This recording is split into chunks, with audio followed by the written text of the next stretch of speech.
Gather around, freaks. We roll along in Jason's 40th birthday extravaganza when we revisit the movie that started it all. So go back and watch the first 178 episodes. I'll wait. Okay, back? Great. Gather around the internet campfire and gather around the internet Christmas tree because it's time once again for, hey, did you see this one?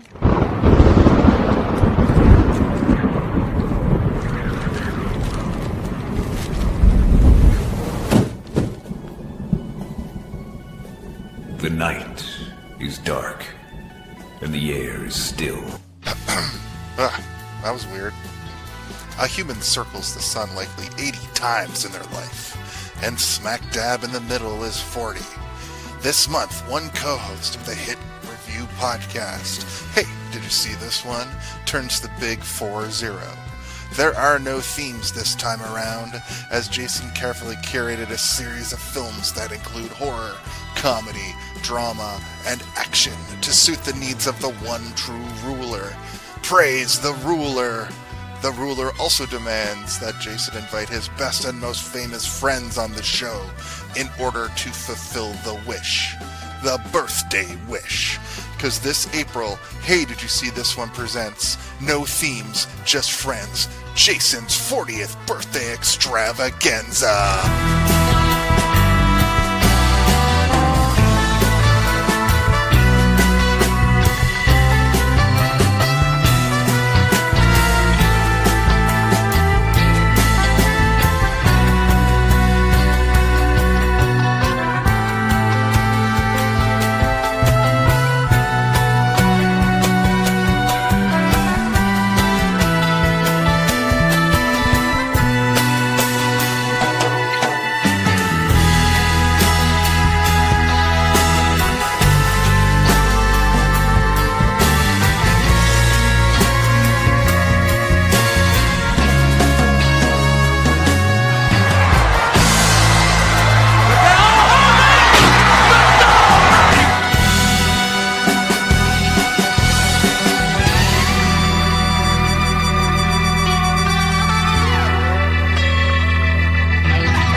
Okay, this is the future right here, right? Like, look at this. This is the most live that Instagram has ever been. Gotta say. The livest. Look at these guys. A couple of guys. Couple of guys hanging out. We're gonna talk film. That's right. Floor. That was a clip from our very first episode of Hey, Did You See This One? Which was, of course, about the episode we're going to talk about tonight. It's episode 100. And that voice, other voice, was not me, just in case you guys were wondering. No, that was our old co-host who's no longer with us. Rest in peace. No, he's still alive. He just... Anyway, this is episode 179. Hey, did you see this one? If you're playing at home, it's season 3, episode 30. So at least we got a nice round number somewhere. It's my 40th birthday extravaganza. No themes, just friends, where I am going to invite on several of my friends from over the years that I have. And this week, we're covering the very first episode as a redo. I went back and rewatched the very first episode of the show. And we barely talk about the movie. So this is a really good one to sort of start the redos. I think the goal is to ultimately, there's 14 episodes that Steve wasn't on. I would like to redo most of them. Some of them will probably not necessary, but that's right. And like this one? No, I'm just kidding. No, I think this fits the actual theme of the show pretty nicely. It's one of those kind of indie kind of Hollywood hybrid movies that a lot of people will be like kiss kiss bang bang. And also I noticed there's like 3 different movies called this, so we all watched the same one, right? I watched one from 1927. That's what we're Shit. talking I about. watched Chitty Chitty Bang Bang. Is it the same? And Flubber? also, what's also interesting is Val Kilmer passed away literally last week. I didn't plan this. Yeah, I thought this was just not- marketing on. I thought you were just. Yeah. I click-clacked him by natural Oh my causes. God. Sorry. Jesus. But He was a very special- talented and handsome man. It's true. What's special about this episode is that our guest this week, Jared McInnis, returning to the show. Welcome back to the show, Jared. Welcome back to the show. Welcome back to the show. I know what to do. There we go. Oh, there they are. The studio audience. I'm not Jared the one actually- Light on seeing in video time. clips this week. There it is. You gotta turn the light on. Jeez. Yeah, I forgot to hit the applause sign. Now it's stuck on. Jared actually showed me this movie in the first place, so I thought it would be great to have him come on and talk about it. We'll talk Did we about watch that the in commentary too together? I think I was like, you have to watch the commentary. Is I it don't Just know. when Shane Black? DVD commentaries was a big deal, Yeah. and it's the three of them, and it's one of the funniest commentaries ever. Yeah, so It's back if when you they get used a to like chance, smoke weed and drink like in the alley behind the recording studio and then come back in and be like, hey, let's talk about this freaking flick. yeah. Well, you get some good ones like Armageddon, Ben Affleck's famous commentary of that movie, which is fucking hilarious. I've brought it up on the podcast many times. Any Ridley Scott commentary is amazing because Yeah. his movies are always super long and you can hear him drinking wine while he does it and like munching on beer nuts and he's just like, There's drones. I'm a fucking genius. He just talks about how he's a genius the whole time. You're like, oh, this man is amazing. This is how we set this shot. It's kind of boring stuff, but these guys were funny. These guys are actually funny. I laugh very hard. Right. Good movie. Good choice. Yeah, I Some I issues, have a though. bit. Well, we're gonna talk about that and more. Before we even get to our brief history, let's see if Zardos is around. Zardos. I think I saw him floating around somewhere. Zardoz speaks to you. He demands you synopsize this film. Tell him how, why, who, what occurs in this film. That's right. It's time for a brief history. Thank you, Zardos. We don't. You're give him- welcome. Peace. we don't- Oh, if we if we don't give him the brief history, he will shoot little tiny men and weapons all over the place, and they'll have a Okay. weird war. But that's a different movie. Jared, I am wearing Would my you be- leather thong straps underneath this shirt. I didn't realize there was even a connection. mhm. would you be comfortable with giving us a brief synopsis of this film? Just like, like a paragraph's worth, just a few sentences. This film is a film about films in some aspect. There's a lot of narration going on, but if you just want the storyline, Yeah. a guy who's kind of a criminal thief in New York is running from the cops. He goes into an audition to hide. He gets picked up. He gets taken to Los Angeles because they think he's auditioning, and they want to insert him into a contract situation. And in doing so, he gets hooked up with a detective because that's what the movie's about. And he goes on an actual private detective adventure, and it's a love story. There's a love story in there where lost love, forgotten love, destiny, all that good stuff. And in the end, everyone is happy and they are in business together. So Yep, nobody died. nobody died. Everyone survived. That's perfect. Steve, you have anything you want to add to that? No. No. Okay, that's perfect. Well, with that, why don't we go into our brief history with the film? No weird wars. A brief history. And I'm going to go first just because it's a clip from the very first episode of the show where I give my very original brief history. Yes, my pal Jared from back home had me over on one fine, Jared, of course. Yeah. He had me over on one fine Saturday afternoon, and we watched it. But I got super drunk. Like, this is back in the day. Like, this is 10 years ago now. And I didn't remember anything about it, really. I just remember that it was, like, pretty good. Yeah. So today I watched it this evening after work, and basically it's amazing. I didn't remember anything about it. And it's fucking Robert Downey Jr. in this film is a 10 out of 10. I couldn't believe it. He disappears into the Harry role so hard. I couldn't even like believe what I was witnessing. And then fucking Val Kilmer, and he's so good in it too. So like basically I gotta rate this movie pretty good. I had a really good time. I had a really fun time watching it. A lot of that weird clip where you just like, it was like good. The irony of you saying I got super wasted while you're clearly super wasted. Yeah, I was drunk. I also like cut some stuff out of it that I was like, that doesn't make any sense.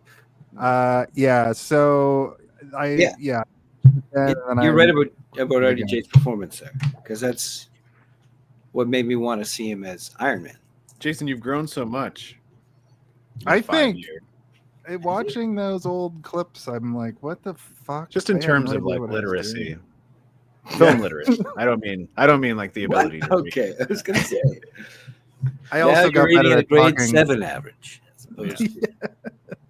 But that's pretty much it. It's pretty much the same. I just rewatched it today. But how about you, Jared? What's you're a bit of a fan of. I mentioned in my clip that you actually showed it to me, and I mentioned before. So what's your brief history with this film? Well, I'm a fan of Shane Black movies.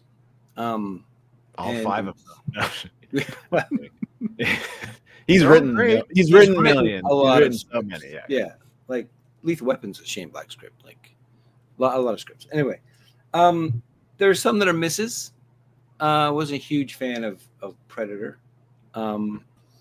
but I like his like buddy cop stuff. And this was just another one of those coming down the pipe. And I hadn't seen either of those actors in anything in a long time. And they're just like, I got to see what this is. Stuff I like. Went to an empty theater, nobody in the theater. Me and like 3 people laughing our asses off, thinking everyone is missing it. And that's what happened. It made like $15 million. It made like nothing. Yeah. That was every theater across all of North America. Yeah. 3 people laughing. Yeah. Just hearing your own laughter echo back at yourself in the empty halls. And then I was like, everybody needs to go see this movie. Why don't you go and see this movie? And nobody went to see the movie. And then it just, and then it became a cult thing. Like everybody, it's the best comedy buddy cop they ever made. What's going on? So it kind of took over in that regard as an underground thing. But still, I think it was too late. But I think that's why he got to make Nice Guys. Because of like, we just sold a lot of DVDs, a lot of Blu-ray, so you can make that movie. And I often wonder if Nice Guys was supposed to be like closer or a sequel or something like that originally. But it's definitely like the same vein. Changed, yeah. I think, in my opinion, The Nice Guys is superior to this, but this is also his first movie that he ever directed. So I will say, like, considering it's a directorial debut, pretty good. Like, good job, Shane Black. You've been in the film industry for so long, and to have this be your starter, not bad at all. And then a follow-up, Iron Man 3, my opinion, best Iron Man movie. So good. Yeah. But I agree that Predator, pile of shit. Pile of shit. I watched it recently, and I think he was in the first one, like he was in the movie. Like he should have, that's close to the source. The issues that I have with Predator are a lot of the issues that I have with this movie, which we'll get into when we start talking about the movie. Because, and I just want to say before we get into the body of everything and start to share our opinions, my opinions and the things I'm going to say about this movie is not a reflection on how I think of either of you in terms of intelligence or taste. Just so you know, I don't like this movie, but it is a good movie. Okay. But yeah, I need to hear why now. I need to hear why. What's your? I feel like the. Well, no. I mean, is this the time to do it? the goal of the podcast episode for me is to have you guys change my opinion about why I don't like this movie. And I am in the minority because this movie is well regarded almost universally everywhere. It has very high reviews everywhere. I just have some pretty glaring issues with it that I will bring up when we get to them. But my first time watching this was also in theater. I saw it and I remember loving it when I saw it for the first time. I thought it was amazing. I'm like, this movie is changing the way I think of cinema. And I was like knee deep in, starting school as well, and with the goal of becoming a filmmaker. So I was like, this is how cinema is going to be from now on. I thought it was like genius, but opinions change, and here we are. But I remember seeing it similar to you, almost empty theater. And it wasn't like I went to go see it on a Tuesday afternoon or something, it was like a, Sunday evening when usually the theater would be pretty busy, but nobody was seeing it. And it was in one of the smaller theaters, it didn't get wide release, but I think that's all sort of a symptom of what this movie was suffering from, which is like, we need to keep the budget small. We're going to keep the advertising budget small. We're not going to put it in as many screens as we can. We're taking a risk because I think Downey Jr. was still considered like a live wire at this point, right? Like we don't want to touch this guy. He's toxicity incarnate. He will fuck us over somehow. The movie will come out and then he'll kill the hooker like a week later and we'll be fine. Which turned out to be not the case. This is sort of the turnaround moment, right? This is right. His comeback. This was I've changed myself. Anyway, there's a lot of stuff about the story of the movie that I really appreciate, and it does change my view and opinion of it overall. But there are some things that I would like to talk about as we go. But yeah, I don't really have like a huge after that moment. Like I didn't watch it a million times afterwards, and it kind of got lost in my memory. Watching it yesterday, I was like, I feel like I haven't even seen this, but I definitely remember going to the theater and watching it. I remember it, but I don't remember what happens. So it's also kind of a convoluted plot. So you're like, what happens again? What the fuck is going on? Of like, someone's banging their daughter. What is happening? Yeah. It's a lot of sort of like style and delivery over like substance in terms of what's actually happening story wise. But wait, there's more. Yeah, exactly. Anyway, my first time was similar to yours. I can feel that. Yeah. Cool. Well, before we get to the body, let's talk about the production of this movie a little bit. Oh shit! I already started. All right. Quiet on set. Are we rolling? Okay, let's shoot this piece of shit. Sound, speed, action. That's right. The last time you were here, Jared, we just did it like more so a director talk, but we've amalgamated it to sort of encompass also all the of last time you were here, we did I think the worst movie we've ever done on the show still. Yeah. This is a stinker, but it was fun. I mean, we talked about it a lot, and we tore the piss out of it, but with love. We did it with love. We weren't harsh. I had forgotten until I pulled up the old poster. I'm like, what do we do again? And I saw it. I was like, oh God, that was the worst. Anyway. So what's this section about? What are we doing? The elements of the film. First and foremost, I'd like to say the movie cost $15 million to make, and it made 15.8 back at the box office. So no sequel. It is, of course, directed by Shane Black. I'd like to admit to you guys that I didn't realize that Shane Black only wrote the Lethal Weapon movies and Last Action Hero and that. I thought he directed all of them, but he really only directed Iron Man 3. We did Last Action Hero on the show. Yeah, I know. We director of that movie. We do a lot of things. I have a sequel for that, actually. Sequel idea for that. Last Action Heroes. They go the other way. I think we had a segment on that episode where we go pitched into the screen, and they come out in the action world, and they're all like, "What the fuck?" Yeah, basic dumb action. You should watch our episode because I'm pretty sure we did that exact thing. You should hear our sequel. Oh, really? They were also. I think I talked about that and credited you with the idea. Oh, maybe that's what. Maybe I already told you about it. Okay. Yeah. We've talked about that idea a lot. Yeah. But Shane Black, Jason, this was his first movie that he ever directed, and he's only directed 5. And the last one that he directed was Predator, which I think all three of us agree is pretty not great. I hated it. Yeah, I also hated it. I saw it with Cam, who's been on the show a couple times now, and I remember we both during the movie, you could feel that sort of energy between the two. I was like, should we just fucking get the fuck out of here? Like, do we have to watch the rest of this? And then we came out, we both were like trying to our skeletons to be like, it wasn't that part was kind of good, right? But both of us were like, that was so bad. It's like, what the fuck is up with this script? It felt like a script from like the late 80s that they didn't dust off enough. You know, they should have done a couple more treatments, but they didn't. Yeah, there were a lot of moments in that movie that were questionable, right? His filmography is wild. Like, it's like the fact that he has 5 movies only, and 2 of them are, in my opinion, like perfect movies, and then the rest are just kind of like sort of sloppy. And one of them's a TV movie, but yeah, which, you know, a lot of people don't count sometimes. if it's a TV movie, it does count. But I look at it like the British look at it. It's work. You're working. Yeah, you're working. But I mean, yeah, when it comes to writing, he's, you know, a master rewriter. He's been brought in to sort of put the nail in the coffin of so many movies in terms of like, we need to fix this. Let's call Shane Black the fixer, and he'll pump it up. But so I mean, his first 11 movies that he wrote, I've either heard of or seen. Only 2 of them I haven't. I've never seen AWOL, and I've never seen The Last Boy Scout. But The Last Boy Scout I've heard of. That's a fun movie. Stupid. Oh yeah, I remember seeing the poster for The Last Boy Scout as a kid. It's like if I can do this, I swear to God, I'm going to dance a jig. That one's directed by Tony Scott. But yeah, he's got a pretty crazy written filmography. Look you, Sarah. Sorry.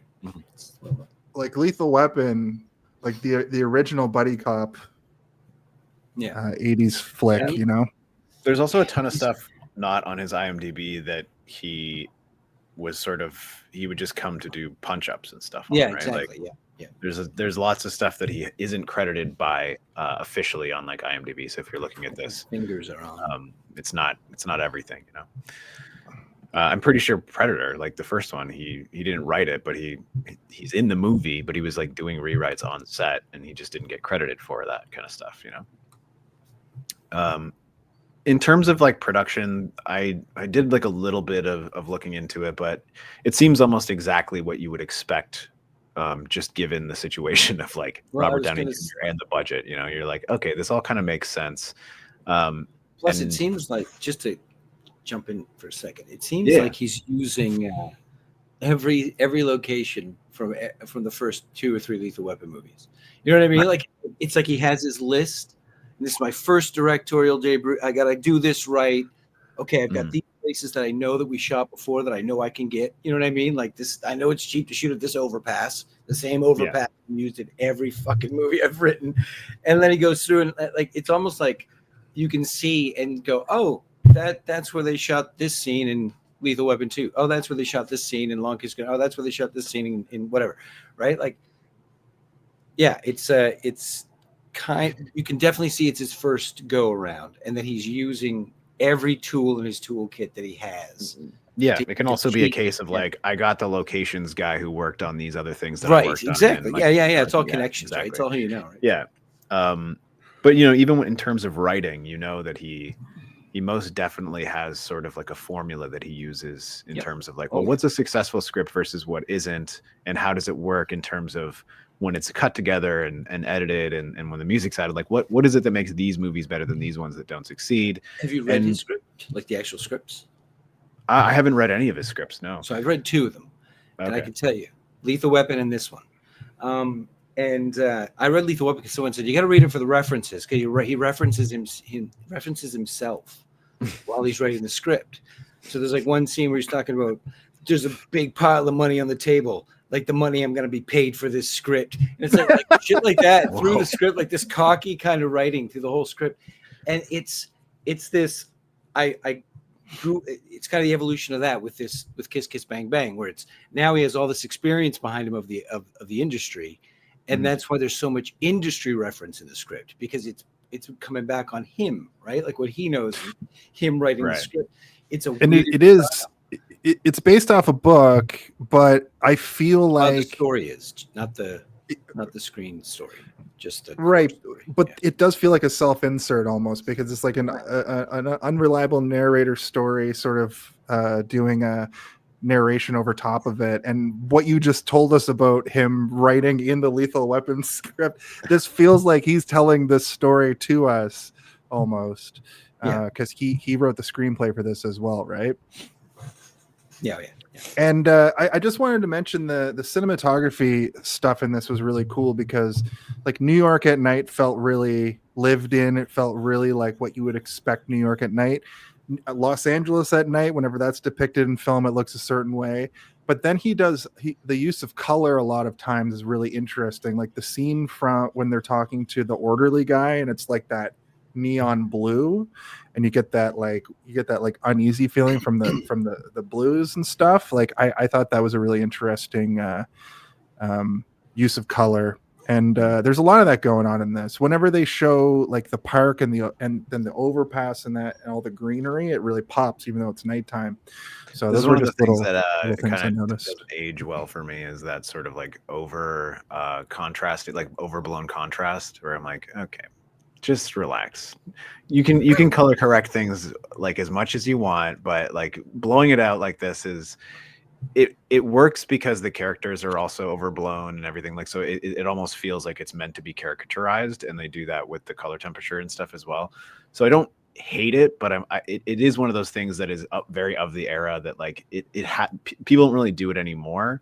Not necessarily unheard of, but at the same time, like I'm kind of glad people have cooled off on it a little bit, because there was a time there where everything was oversaturated, and I'm like, it hurts. Like it's like looking at like a Skittles wrapper for like every fucking movie you watch, you know. Yeah. But then it swung the other way for a while with Christopher Nolan, where everything was undersaturated, and it's like everything looks like it's a muddy puddle, and you're like, there's that Snyder movie where it's just grays. Yeah, so it's important to kind of find somewhere in between, I think. And it totally depends on the movie that you're making as well. So I do think that like it's not to the detriment of this movie. It feels kind of dated to me. It feels like I'm watching a movie from the early 2000s. Which look, Robert Eggers' use of shades of gray and black in like the Norseman and Witch, the Witch. That's a different story though. Yeah, so yeah, that's an example. That's an example of like that the undersaturation is there because you want everything to feel faded and old and worn, right? So, and even the people are meant to feel like they've been stretched so thin and aged. It's like an 8-year-old is meant to feel like an 80-year-old kind of thing. So like it works, and like it's appropriate for the film. If imagine they overcranked saturation and something like that, like it looks like Chitty Chitty Bang Bang, but it's fucking like Robert Eggers' blood flying away. Yeah. Oh yeah. His coat's like bright red and blue shirt. And yeah. But then you look at like Tim Burton's Burton's like Sweeney Todd, or like Sleepy Hollow, where it's like everything is undersaturated and even people are painted to look ghostly and pale. But then when that bright red blood splashes across the wall, it looks completely unnatural to what blood actually looks like. But it's like it's there to be its own character, right? There are some moments in this though that I'm like, oh god, this looks terrible. Like they really went to work with that the Da Vinci color corrector or whatever. Like, let's get the yellows really popping here. Turn it down, man. Turn it down a bit. Anyway, in that's addition the to idea, that, though. It's that pulpy, No, yeah, I kind of story, like literal pulp detective story. Like so. I think that's where that influence comes from. For me, there's also a budgetary issue. It's one of those movies where everything is wet, the ground is wet, they spray everything down wet, but it's never fucking raining. Because they can't afford the rain machine. Yeah. I can't afford the rain, but we can spray the ground and make it look like it just rained. Finished. And that to me, that always stands out to me. It's always like, okay, it's not. Where's the fucking rain? I haven't seen rain once. Yeah. Everything's always wet. What's going on? Wet ground and a fog machine makes it look like you're in LA and it just rained and all the water is turning into steam. Yeah, it's like, come on. I mean, it looks good. Don't do it. It's good to have that motion. It's also a little bit of a nod to the budget. Like, well, we couldn't afford the rain machine, but we could afford to spray the ground. Yeah. It's like, okay. Don't worry. His next movie They got every machine, including War Machine. Iron Man 3 joke. I got it. I was there with you. The film noir sort of aesthetic of this film, I think, was the attempt at the vibe. I don't know if it really hit home, but the music, the score really had it in spades. The orchestrator John Ottoman, he actually worked on a lot of like Fox Marvel stuff. I'm seeing here he orchestrated Superman Returns, and lots of like X-Men. Eight-Legged Freaks is on his list, which is interesting. My favorite Ottoman score, Eight-Legged Freaks. It's the one with David Arquette. Yeah, David Arquette. Okay, yeah. I just mentioned that because it's a funny. That's a movie we should do on this show, in fact. But the score really worked for me. That opening sequence was really cool. It kind of sets the pace, I thought. It was interesting to go back and revisit that. And I just, the musical stings in this are really good, and I think they stand out because if it didn't have the like spy kind of feel to it, it might get a little bit lost on what kind of movie this is, when I think at its core it's a film noir.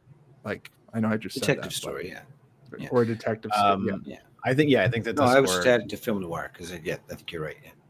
I think the score shines when it is doing the detective-y stuff, but like there are so many scenes that if you were to just strip that soundtrack away, it would just be a guy walking down the street, that's, he's not solving a crime. He's leaving his childhood sweetheart's home, and they put the noir score there to like it's like, oh, a crime's gonna happen soon. I know, because the movie is telling me it with the music they're playing.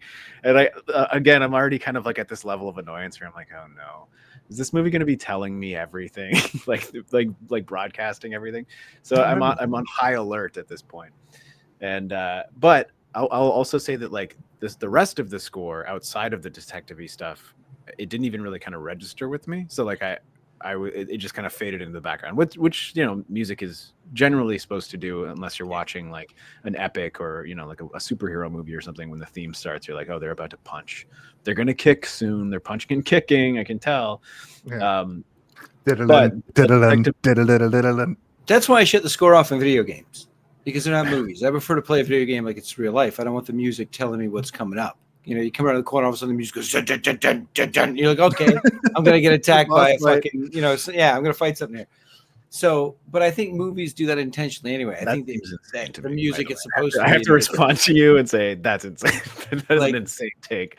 I love video game music so much. No, I don't want it telling me what's going on. I want to be in the game. Like if I'm playing a game like Ark, a survival game or something, I don't want the music telling me something's sneaking up. I also walk around in real life with video game music playing in my head to like make it feel like I'm not in real life. So like I kind of escapist in the other direction. Yeah. Well, I go so far as that I soundtrack my own life so I don't have to deal with the reality.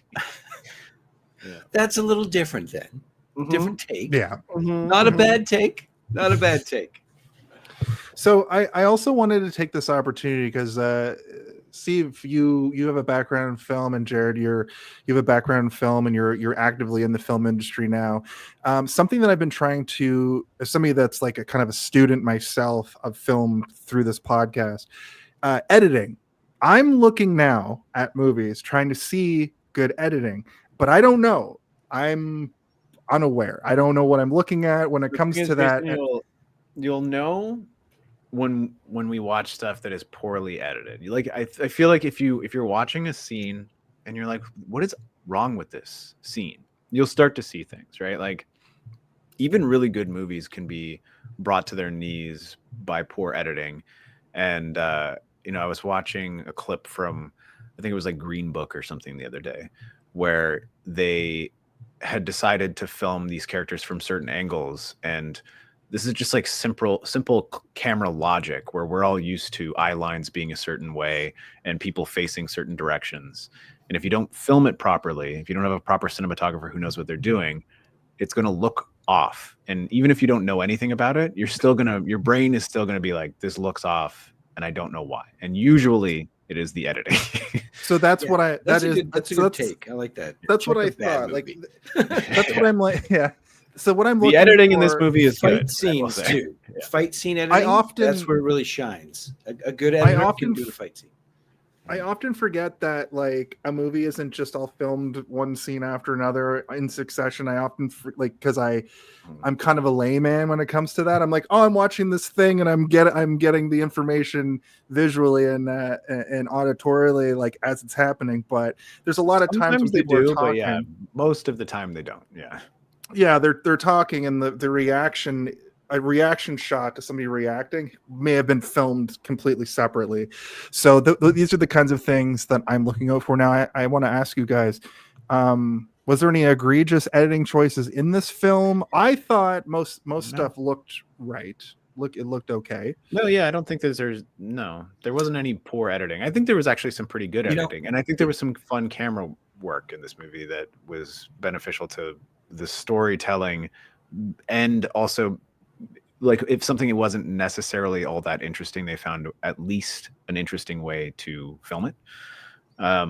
Whether that be like they call it out directly with the voiceover.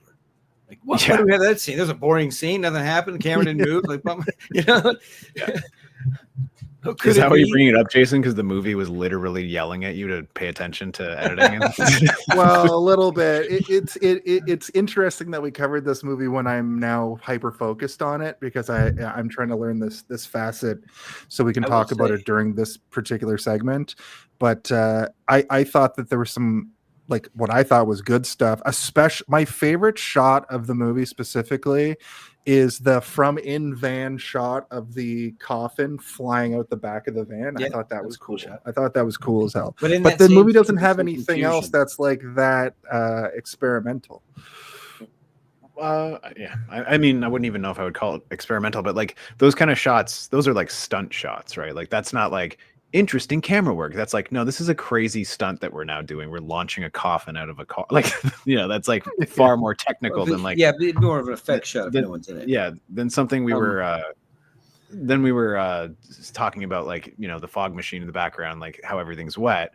That's all there to make your shot look more interesting, right? They're not doing that because they're like, we want it to seem like it just rained. They're like, no, we want it, the image that people are looking at to have more going on, to trick their brains into thinking this is more interesting than it actually is, because there's reflections on the ground and there's motion in the background because of smoke. All of it looks more beautiful, and therefore your mind is attributing positive feedback to the image you're looking at, right? Like, so to you, the movie is good because the image you're looking at is good, right? Yeah.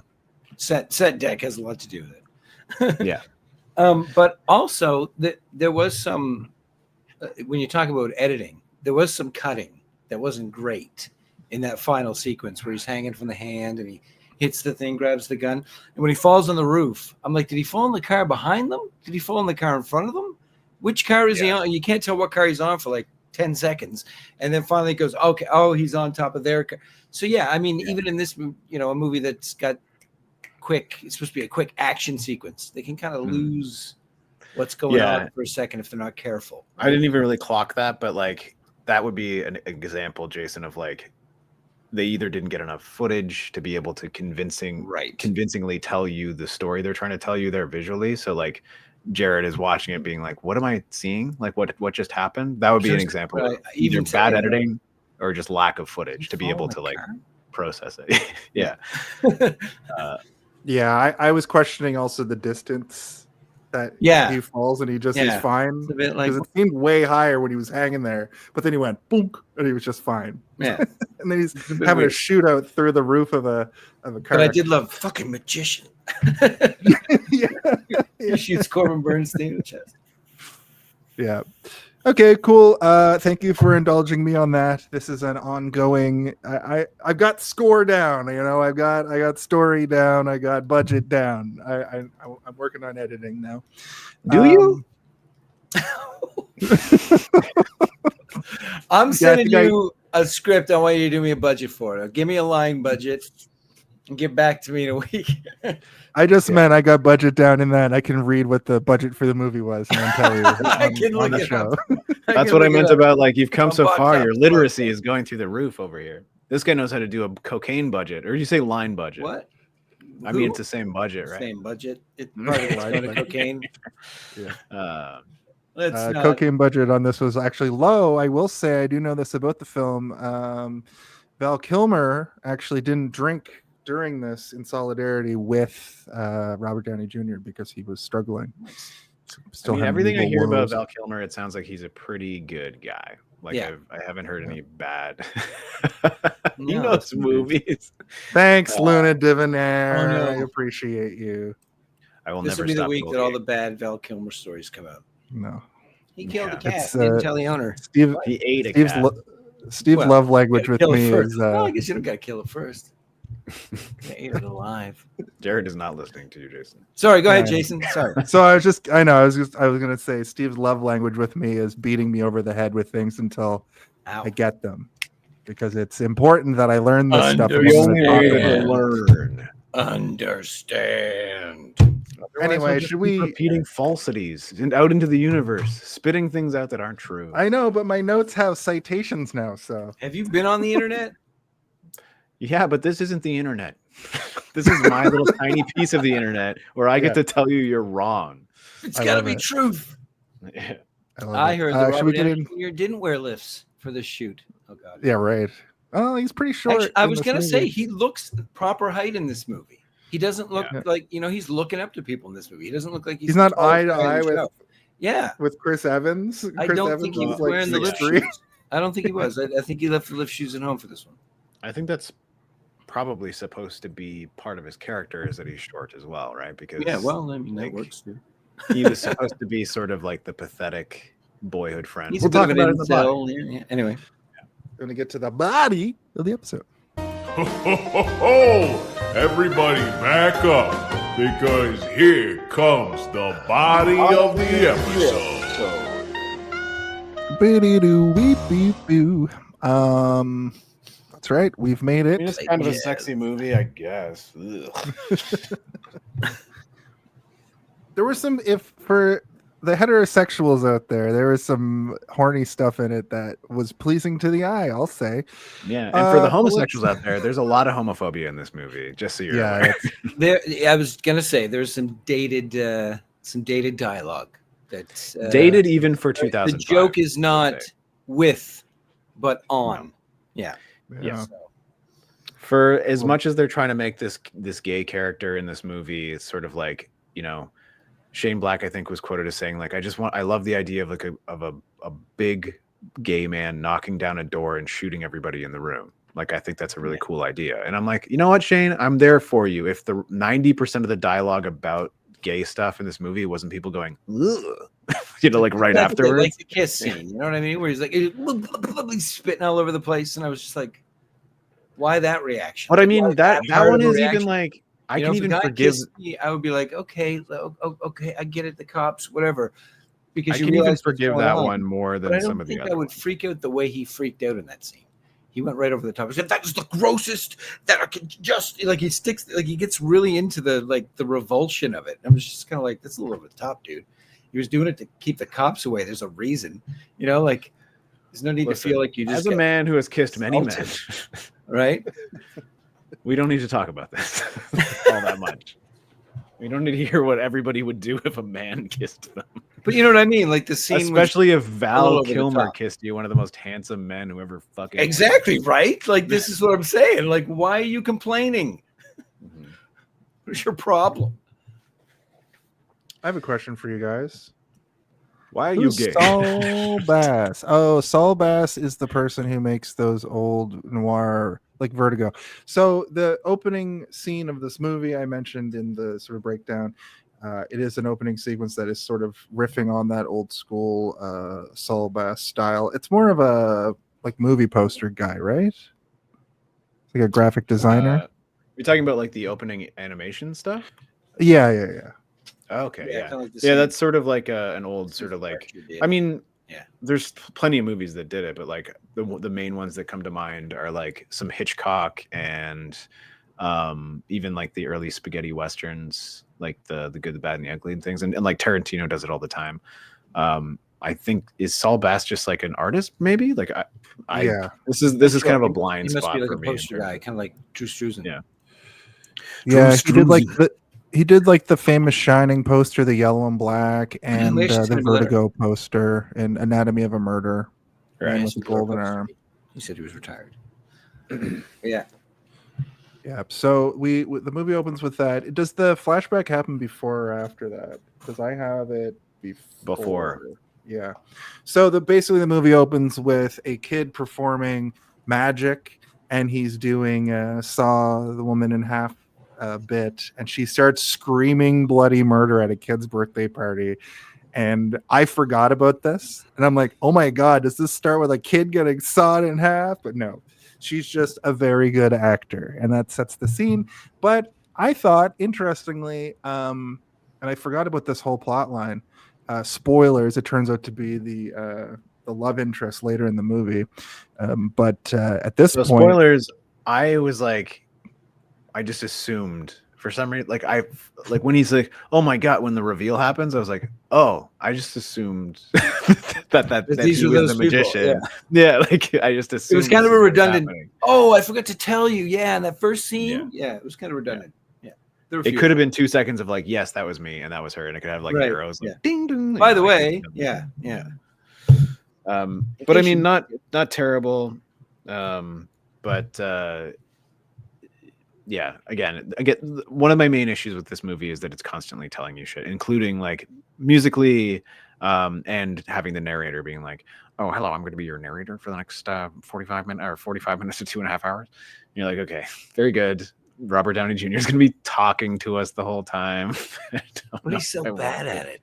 Like you say unreliable narrator. He is the unreliable narrator.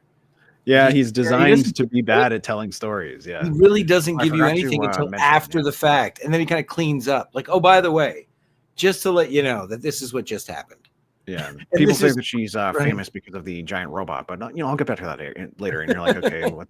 I'm interested in the giant robot now. I want to know more about that. And then it's like a shot of her saying the most like bullshit sort of like stock plate white person like anti-racist thing that you've ever heard. You're like, oh god, this is terrible.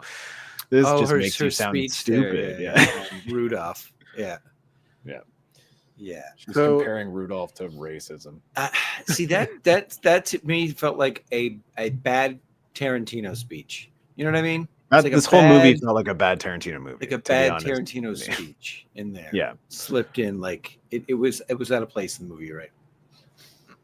It's like they have all these kind of weird, interesting characters, but they're not interesting enough for me to feel like I'm watching something as compelling as like a Pulp Fiction or Once Upon a Time in Hollywood, right? Where like nobody shines as much as any character in those movies, and even the most minuscule characters in like Once Upon a Time in Hollywood shine. Like, you've got Kurt Russell's character shows up for like 2 seconds, and you're like, love it, love this. I wasn't a huge fan of that movie anyway. Once Upon a Time in Hollywood. I mean, that's completely fair. I'm just using it as a sort of a direct comparison because this movie does feel sort of like an attempt at a Tarantino, but it just doesn't sort of stick the landing in the same way. But that can also be, chalked up to the fact that like he never really got his cut, and he's not an auteur in the same way that Tarantino is. He may be an auteur in terms of writing, but like not in. Well, yeah, I think directing, he's meat and potatoes. He's getting his story out, and that's he why just kind of slaps a team together, and he's like, "Here's the story I want to do." Yeah. That's why it was kind of weird that when I heard he was doing Iron Man 3, right? I was kind of like, really? Shane Black's going to do an Iron Man? Well, he's the reason that he did it is because it was great. Downey Jr. Like he. Oh yeah, it was that connection from He's like, I want Shane to come because like Shane Black is the one that basically brought him back from the dead. He Frankensteined him, right? He's like, my 100%. Career was dead, and he brought me back to life. And Spider-Man 3. I keep doing my stupid Robert Downey Jr. impression. I need to stop. Iron Man 3 has an interesting dynamic where he still puts in the buddy cop thing a little bit. It's just between an adult Robert Downey Jr. and a boy, which works similarly. It feels closer to like a Doc Brown to me. That's how I kind of looked at that. Yeah, like Doc Brown, except if he found Marty McFly, and Marty McFly was also a genius, not like a kid obsessed with fucking rollerblading and drumming or whatever. I've seen Iron Man 3's alternate title could be Black to the Future. Don't make Shane me Black. say that. Yeah. Oh, okay, gotcha. Yeah. At first, I was like, "What is this joke? I don't understand." For a second. because Yeah. Shane Black. Yeah. Get it. Well, thank you for taking a second to process. I mean, I immediately assumed it was racist. Yeah, I just know. based on your That's appearance. what I'm saying. Just based on your political affiliations. Wait a second. Let's elbows up, guys. This opening bit too, where it sort of cuts to Harry at a Hollywood party, is interesting. We get a flashback to how he ended up in this situation. He's basically in the middle of a toy store robbery gone awry. They like trigger the alarm and make a run for it. He kind of leaves his buddy for the cops, and he runs directly into a casting audition where he basically just talks about what happened 10 minutes ago, and they love it. So they're like, "You got it, kid. You the next Robert Downey Jr. over here," and basically ship him. I believe Brando was the reference. Yeah. But I mean, this little scene does like sort of exemplify how good of an actor he is, because he is like an amazing actor, Robert Downey Jr. I would agree with that, yeah. And it's difficult to convey that type of emotion, especially when there's an audience and especially when there's a camera on you. But like, it's kind of been the thing that's always been said about him as an actor, is that like he's an actual genius when it comes to acting. Like he's able to harness emotions that other people have to spend years and years buckling down and digging out the nuances on, but he's able to just sort of like tap into raw emotions, which I think is probably a byproduct of having like a twisted, weird childhood.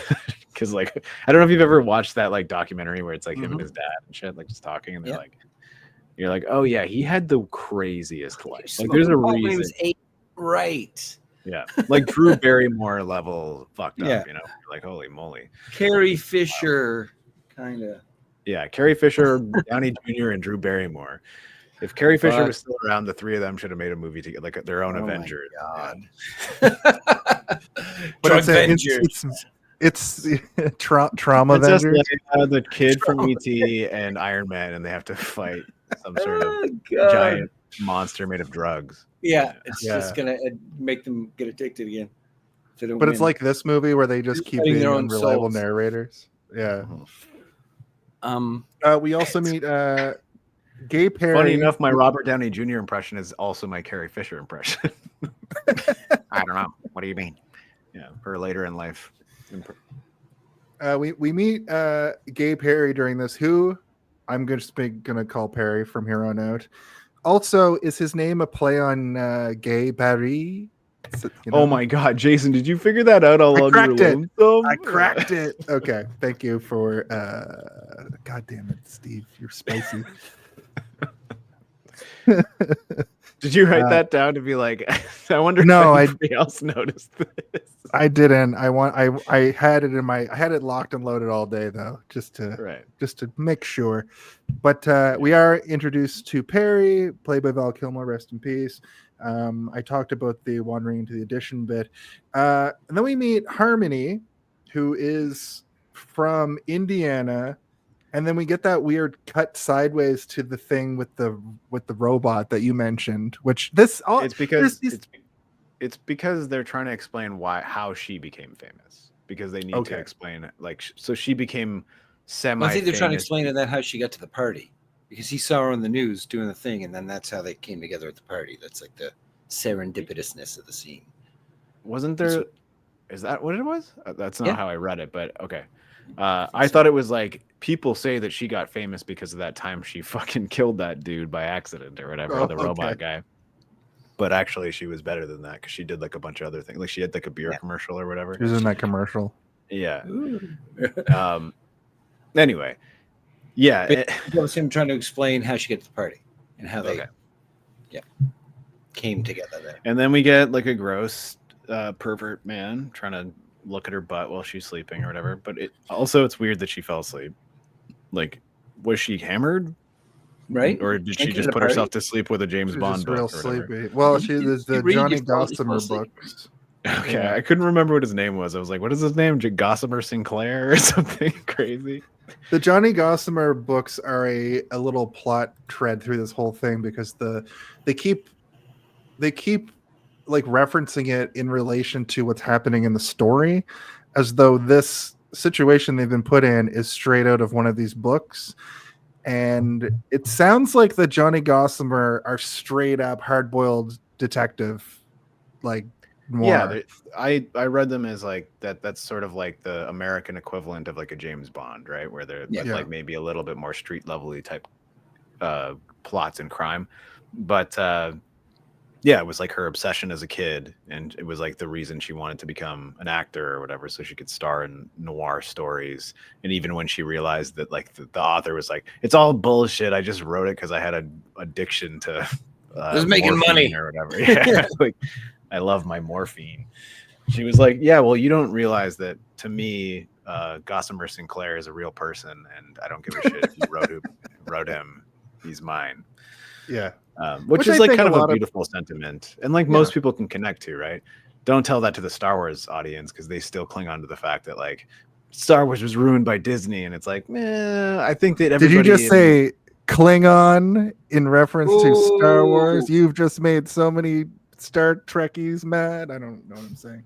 No, I said cling on, as in like you're holding on to something.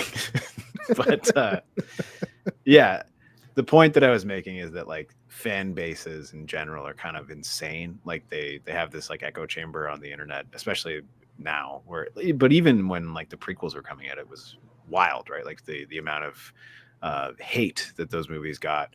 And I'm just like a 10-year-old kid being like, I like Darth Maul. Like Darth Maul's cool. I'd also like to say that in 2005 was like when the internet that we know today begins. It was kind of primitive before that. Yeah. And I think it also was the year the Revenge of the Sith came out, I'm pretty sure. Yeah. Yep. I'm going to say May 16th, 2005. 2006, but I could be wrong. Revenge of the Sith release. That brings up something interesting that I've been May 16th, 2005. When I watch something like this, though, is would it work today with smartphones? Would the story work? You know what I mean? Like everybody's probably not, because he could. There's so many moments that could be solved. They'll be calling each other. Yeah, right. That's he also uses wild. the phone camera, and it's like smartphones ruin older movies. Yeah. Home Alone doesn't work with. I don't think that's true, because you can. But you just gotta know how to write it properly to get the phone out of the equation or into the equation, or whatever. I get you there. But what I'm saying is, due to smartphones, a lot of these kind of stories from films where people are all carrying flip phones around, right, wouldn't really work, because they would be all carrying smartphones around. They would just, like you said, film it. Which is why a lot of movies now, when they are making this type of story, decide, let's set it in the 90s. Yeah, let's set it in the 80s, because it's easier to get that's around. Kind of what I was spinning around to. My buddy and I were writing a story right now, and it's just a short about a theft that takes place in the woods, and a car is involved. Anyway, the point is, it wouldn't work with smartphones. It just wouldn't work, right? So we had to bump it back 20 years and set it in the late 90s, because then it works. Let's go find some Nokia brick phones. I got no signal. I got a bag phone. Listen, I'm Pickle Rick. That's all I need to say to show the hyper focused fan base is destroying everything. Just see your Pickle Rick. I think that Justin Roiland destroys that fandom. That's true. That's actually that's a good point. He did that all by himself. Right. So yeah, she does fall asleep reading this book, and Robert Downey Jr. tries to like defend her honor or whatever against this fucking Roiland is sniffing her butt while she's trying to sleep or whatever. Yeah. And you're like, see, that scene I thought was hilarious when he asked him. And he's like, "Hey, get out of here! What are you, her brother or something?" Yeah. Tries to talk tough, and the guy's like, "I will fucking destroy you." And he has this like great like monologue where you think that he's got it. Cut to just the guy wailing on him. I thought that was great. I mean, at that time, that was not something you would expect. Now, that's a thing in a movie all the time. Hey, I'm going to kick your ass. And then the guy gets his ass kicked. But at the time, that wasn't really a trope yet, to have the person talk shit and then lose. It was always they talk shit and then they won, right? That is kind of like a Shane Black mechanism, though, right? Which is like, that's just good writing, is what Trying it to make is. you Like, question, trying to subvert you. what do you expect is going to happen versus what happens? And like, Exactly. he's usually pretty good at that, except when you watch The Predator and he's like, what if autism was a superpower? And you're like, What if can you What if the stop? spectrum was just strengths? What if the child had an alien brain? Oh my god. Put the helmet on, kid, and go out for Halloween. Good idea. Yeah, It's not nothing gonna be bad can weird. come of this. Is the TV show going to be a direct sequel to that? Well, there's that like, no, it's not. There's also it's an alien TV show, not a Predator TV show. Is there Isn't a that Predator? There's a Anything Predator. something They're like making a some- Predator show too, apparently. They sent Oh, the I thought kid they were like a just gonna suit keep of making armor or movies. something. Is that how it ended? I can't remember. Like, My here's my some brain only armor. remembers the horrifying R word joke and when the guy gets his legs like blasted off by the shield watched at the end, which I was like pretty. All of the Wayland Yutani story in like 3 weeks. So Oh, nice. it Did all you fucking did you blends read together. the third movie alt story that I keep telling you to read yet, or no? Because you should No, I read it. haven't. It's really cool. I haven't yet. I think Cam has the comic. You probably will. It'll be a little bit easier to digest in the comic form than if you just read the screenplay. But You talking about at least, 3? yeah, there's like this alternate version of it, and they made it into a comic. And Cam, I had it here forever, but I gave it back to Cam. Almost quit Hollywood. Almost quit making movies. Good thing he didn't. We So wouldn't that have got right. We wouldn't have got so many good movies. Yeah, I was thinking while you were talking about the cell phone thing, I was thinking about The Killer, and I was like, that's like a good example of like a movie where it is still modern, but because he's like folded himself only into old technology, like he can somehow still kind of circumnavigate all that. But he also is kind of a dumbass. Like this character is like so into himself. I don't know. I would love to talk about that movie one day, but like he's kind of like a dweeb, right? Like he's kind of just this like he does this whole stupid fucking monologue idiot. and this whole like setup, and then he fucking misses. And then he fucks it up. Right? It's just like, what the fuck, dude? It's Oh, so God, good sorry. though. That's such a funny concept. Yeah. Because I'm like, okay, this guy's a bit of a dork, but I get it. He's like, He spends like 4 days like waiting for the perfect moment, and he's like, and then you don't breathe and kill the fuck. Damn it. Whoops. Yeah, damn it. It almost seems like an Austin Powers bit. Yeah. Anyway, sorry, we're off track here. Yes. He meets Perry, and they know each other. And I wrote this has a lot of meta qualities because of the like narration. And it's a dialogue movie too. It's a there's a lot of one-liners and jokes flying around. Yeah, like we meet the host of the party who turns out to be like the sort of the antagonist of the film, and then he literally says it in a voiceover, could this come back later? Could this come back later? Yeah. What a terrible scene. Yeah. What was that in the movie? Why would this even be here? So there this goes again is where I'm like over the head. Yeah, where I'm like, I don't need you to do this movie, and you're doing it. But I think the idea there is also for you to then throughout the movie suspect other things that are going on that are, it's almost like a misdirect in a certain way. But again, I'm kind of like hyper vigilant at this point because the movie's already trying to force me to feel things. And I'm like, I don't like this. Stop talking to me like this. I think it's also trying to go down that noir street. It's trying to have that voiceover. No, for sure. They want to have the old like, but they want to subvert that again. He wants to subvert and not just give you a straight voiceover. He wants to give you like, oh, why would that scene be there? He wants it to be like, what if the noir detective was sort of like a neurotic dweeb who is like also kind of annoyed that you can hear his thoughts instead of it being like, do this? Like I walked into the room and it smelled like stale cigarettes and old lipstick or whatever. He's like, okay, so I guess I'm going to be having to tell you everything that's happening. So this is what happened. They don't even use the word dame a single time in this whole film. Or broad. So Perry tips him off. He asks Perry where Harmony ended up going, what happened to her after she left with the dude. He tells her to. I just got a text message saying, "Don't you dare poo kiss bang bang." But I'm not. Was it from Luna Debonair? It's from one of our fans. Robert Downey Jr. goes to the bar that Perry mentions, and she reminds him that they knew each other in school. In fact, They were there in the beginning of the film at the party, and then he has it sort of all rushes back to him at this moment. But what I have to say to you guys, if you had a crazy crush on somebody in your whole growing up, you would recognize that person immediately, right? Like I think that most people in my life even You think so? Did you have a lot you'd of think so. I mean, I have an example, like a real life example, if you guys want. Yeah. It's not even as distant from this to that as that to this in my real experience. So I was at a evening club, I guess you could call it, and I was drunk as fuck. And I dated someone for 2 full years, and was like, I love this person. And they came up and struck up a conversation with me. And the entire time I was like, this person looks so fucking familiar. Who is this? And then I realized partway through, because they kept talking to me like they knew me. And I was like, this motherfucker doesn't know me. But then I'm like, wait a minute, you do know me. You've seen me naked. Hold on a minute. And it clicked, but it wasn't like a full, like, I'm going to leave the conversation and come back. It was like within 30 to 40 seconds. But it still took me an embarrassingly long time because I was like drunk. There it is. And I think probably more than drunk.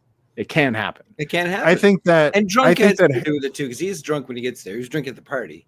Yeah, that's what I was going to say. Like, I think Harry's like wasted all the time, probably. Yeah, and again, and also just like the dialogue is killer. You can't underestimate the power of a massive hairstyle change.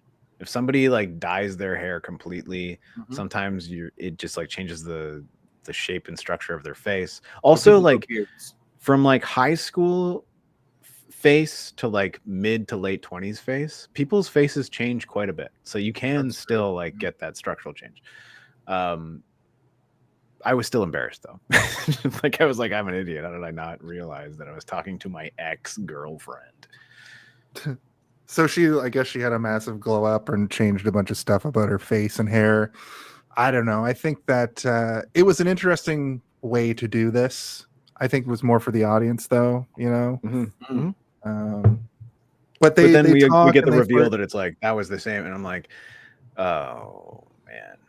So this character is an idiot. Which, you know, like that like makes you think the character's dumb. So you're like, but okay, I think he is supposed to be an idiot. He is an idiot. I know he is. That's yeah, the point of the character. 100%. He's stupid. Like there's a line where he says, "It's just like one of those book series. You just read a whole book in one day." He goes, "Oh, whole book in one day." Yeah, and he doesn't ever pick up on the sarcasm coming from Perry. Never picks it up. Yeah. Like so, he's either like you say on the spectrum because like doesn't get sarcasm, doesn't understand the concept. Or he's just stupid. He is a very stupid character, right? Like, so yeah.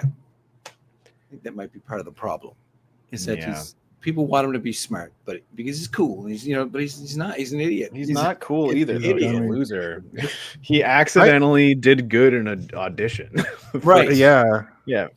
But I mean, I'm backwards in terms into of like a person going to a movie to watch a Robert Downey Jr. movie, right?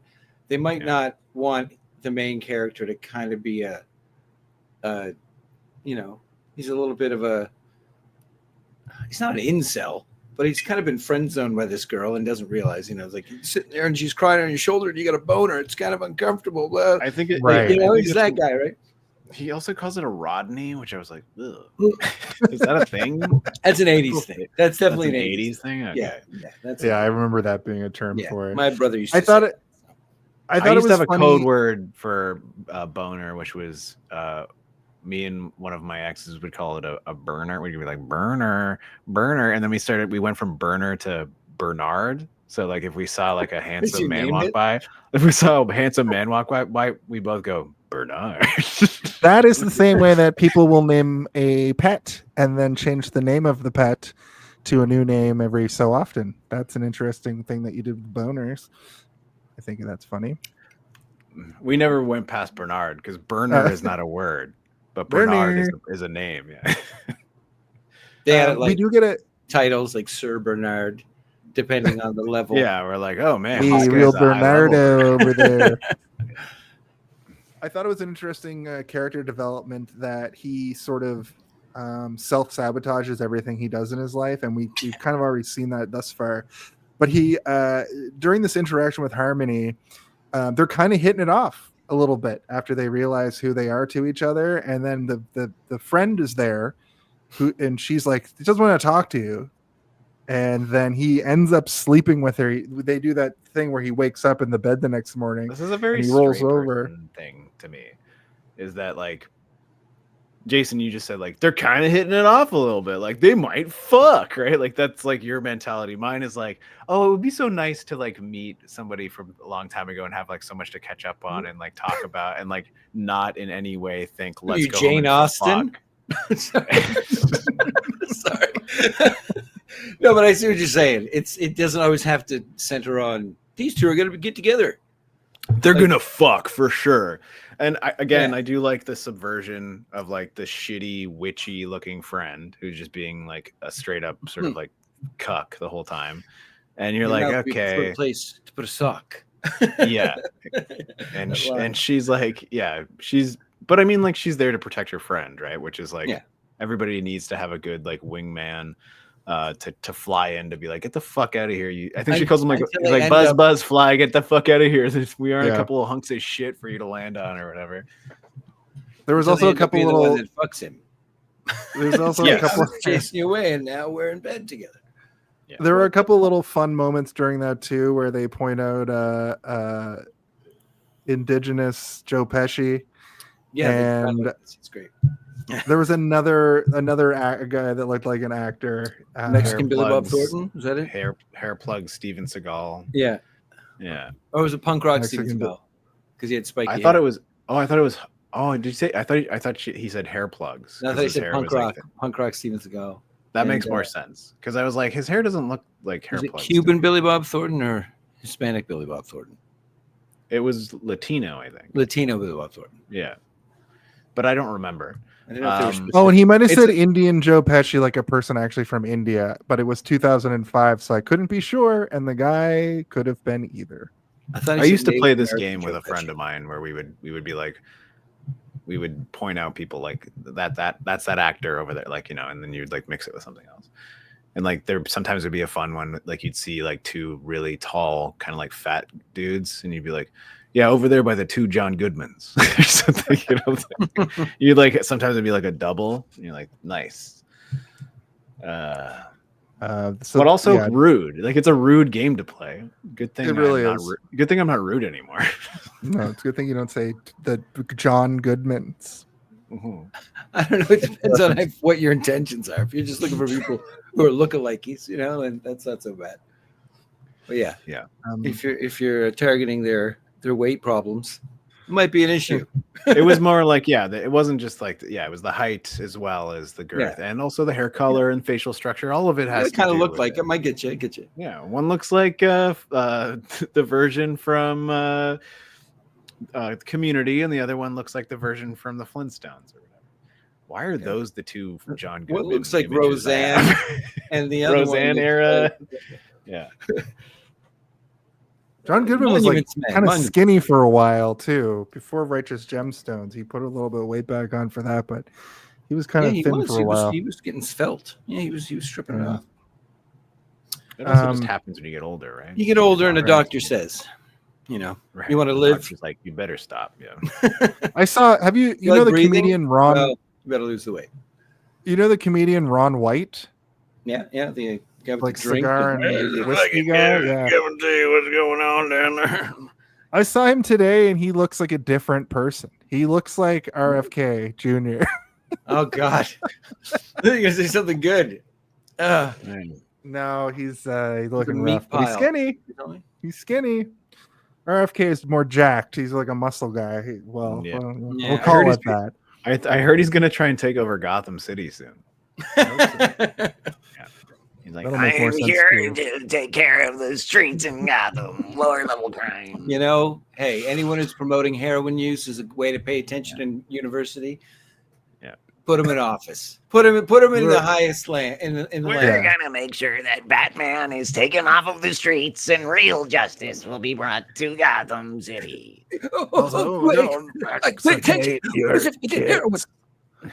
It's like, oh my God, dude, you get it? Oh my God, what is happening? We can talk about that forever, but Harry goes to see her the next morning. She's obviously pissed off. He tries to talk his way out of it, but she basically just slams the door in his face. They kind of have a lot of interactions like there's a this, lot of where door human slamming in persons- this movie. Yeah. To the point that when the finger gets cut off, I kind of wish that there was Spoilers. Like a retaliatory. I wish there was Come a on, dude. retaliatory finger jam. Because like she That's slams the another door again trope. and then again, and then like later on he slams the door on her. I'm like, it'd be funny if like he took off just a little nip of her finger too. Well, he goes like, We gotta "Move your go. finger We out of gotta the go with way. the I'm door. slamming I this gotta get door your right now." foot. Yeah. It's a thing though, because remember, Nice Guys, he breaks his finger and he slices his wrist. It's hand injuries. Shane Black loves hand. Were there any hand injuries in Predator? I can't remember. Yeah. The Someone Predator. takes an arrow Like through the the hand. wrapping of the hands. Yeah, the Predator has a necklace of fingers. Like, There you go. What about Iron Man 3? Did he have like a hand bandage at any point? yeah. We get some Johnny Gossamer explanation here as well that I made a note of, but I don't really remember why I made a note of that. We also are introduced. It goes back over to Perry. He talks about his gun. I won't say the name of the gun, but he. I Does can say it if you want. I'm allowed. No, I'm just kidding. Well, I had to cut it out last time. Well, that's because I said it in like a weird, rude way, Which and gun? then realized like, oh, maybe pants we gun? shouldn't. The F No, slur gun. the other Yeah, gun. the little gun. I don't Couple think they're shots the same and- gun, are they? Yeah, it's the Do same. you know why it's called that? Couple shots and you drop it for a better one. Because later on he says too, he's like, it's a little gun I keep next to my balls. It's the same Next to gun. my balls. Yeah. It's You such must a have great big scene. balls. How did you You guys keep get them away? like- I shot him with a little gun I keep by my balls. It's like, what the fuck? Who writes that? Come on. That's funny. It's so good. Anyway, So at this point in the movie, it's sort of been revealed that Harry is sort of, kind of a protege of Perry. He's trying to learn how to be a private dick a little bit. I think they go on a stakeout together here, and this is before really the story is unfolding. well, that's the point. He's been He tells hired to he's been hired to take him to learn how to be a detective for the movie that he's been cast in or whatever. Oh, yeah, yeah. the party, he That's tells the him just before he leaves. So tomorrow I'll pick you up. You got to come in on a thing with me just so you can learn the ropes for your role. Yeah. He's like, oh, and And that's then when he's gonna like, well, what talk are you to going to do? Solve a crime? And he's like, I'll probably just go to some old guy's house and watch him for a while. Yeah, That's usually how it goes. Exactly. But as they So go, which in is there like to this- from what I understand of private detective work, that's a lot of what it is just following is all people it is, around and then just waiting until Sean's- they leave and timing Sean's stuff cousin was a out. private detective, and that's exactly what it was. He said there's a lot of sitting in your car, try to take pictures of people. Mhm. Like, you can't really take a picture through the window. You know what I mean? Like, you got to get them at the door kissing or something because you can't breach their privacy while you're trying to. I would sneak- get crazy photo with of it. I would like have costumes and stuff and like weird like those like old photos with like the curtain over someone being like watch the birdie or whatever. Like I would dress up as one of those guys in the park. He's have like a nice brand new camera inside that giant box. Yeah, or it'd have But like you a still bunch of have that balloons and be unnecessary like, flash. balloons. Hello, would you like to buy one for your mistress, perhaps? It's like, You no. pull your beard and it takes a photo. Yeah. Why is your according lapel to- making those noises? What are you talking about? My lapel doesn't make noises, you psychopath. Mental All right, note. gotta go. Quieter cameras. According to Roger Ebert in 2005, Val Kilmer based Perry's mannerisms on real PIs he shadowed, and his performance was praised for breaking stereotype about queer characters in Hollywood thrillers. The bar of entry is apparently very low because. So what does Because he Roger just played- Ebert know about that?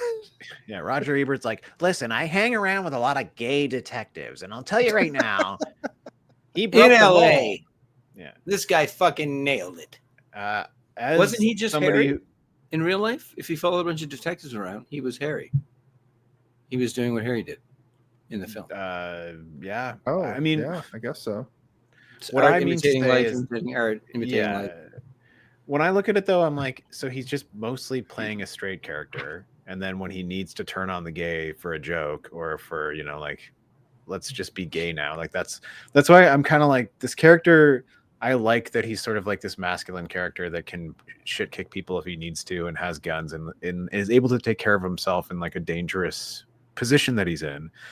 But when you cast somebody like Val Kilmer, who is like, again, like a very attractive man, all they really need to do is like guss him up and make sure he's always well dressed and handsome, and then that's just all you need to do. And then he's just going to act normal, and he's going to act slightly more sophisticated than a straight man, and then he's gay. And people are like, he's breaking molds. I'm like, no, he's just acting like a normal fucking person. Well, it's like they removed part of the stereotype. So they removed like the lispy accent and the, you know what I mean, like the limp and then the mincing kind of stuff. I think what you meant to say is the offensive parts. Yeah, right, exactly. The whole any stereotype is offensive, really. I mean, that's what I'm saying is they removed part of it, but they still kept part of it, right? Because they kept the whole, like you say, when he needs to turn it on, he turns it on, or when it's a gay joke, it's a gay joke at his expense. You know what I mean? Like as opposed to but we don't see him in like a setting where he's being like his most authentic self. Like they don't go to a gay bar where he's like right. And you never see him with a partner. You know what I mean? You never see him with like a boyfriend. I would something like that. I would have liked that to have maybe come out between the two of them, because by the end of this movie, they are sort of in this weird partnership, right? So it's like maybe he should have become more gay as he became more comfortable with Robert Downey Jr.'s character, and like, but at the end of the day, like his character, I think that was what he was trying to break, was having the whole. I know, but like my issue, definitely gay. You know what I mean? My issue is that he's still a punchline at the end of the movie. It's not. Oh yeah, like I said, there are some. And even when they try to like force, like fist fuck you with that thing at the end, where he's like he beats up the old man, you're like, I get why they're doing this, but like time and place, people, this feels like you're trying to Spielberg an emotion into me, and it's really not working. In fact, I'm kind of like offended that you even tried in this manner. They could have done so many different things. And this, again, these are the issues that I have left field. Like, why is he going to beat up the father? Like, because he was also abused by his father. And I know, I get I get the connection, but still, it's just kind of out of place for this dude shows up in this house and sneaks upstairs and whacks a guy around. I mean, that entire storyline just kind of feels like it doesn't belong in this movie. And it's that sort of like the winter is thawing out, we're on a spring river, and the ice could crack at any time of like the early to mid 2001 to 2005, where they're still trying to figure out how to do these things without it being like super offensive, while also like still casting straight people, because there was barely any like out gay actors that you could cast that weren't campy. And even like they're like, look to like a couple of years ago, like Nathan Lane came out just like a couple of years ago, and you're like, wait a minute, Nathan Lane is gay. Like it's like, well, in the history of like Hollywood offensive comedy, right?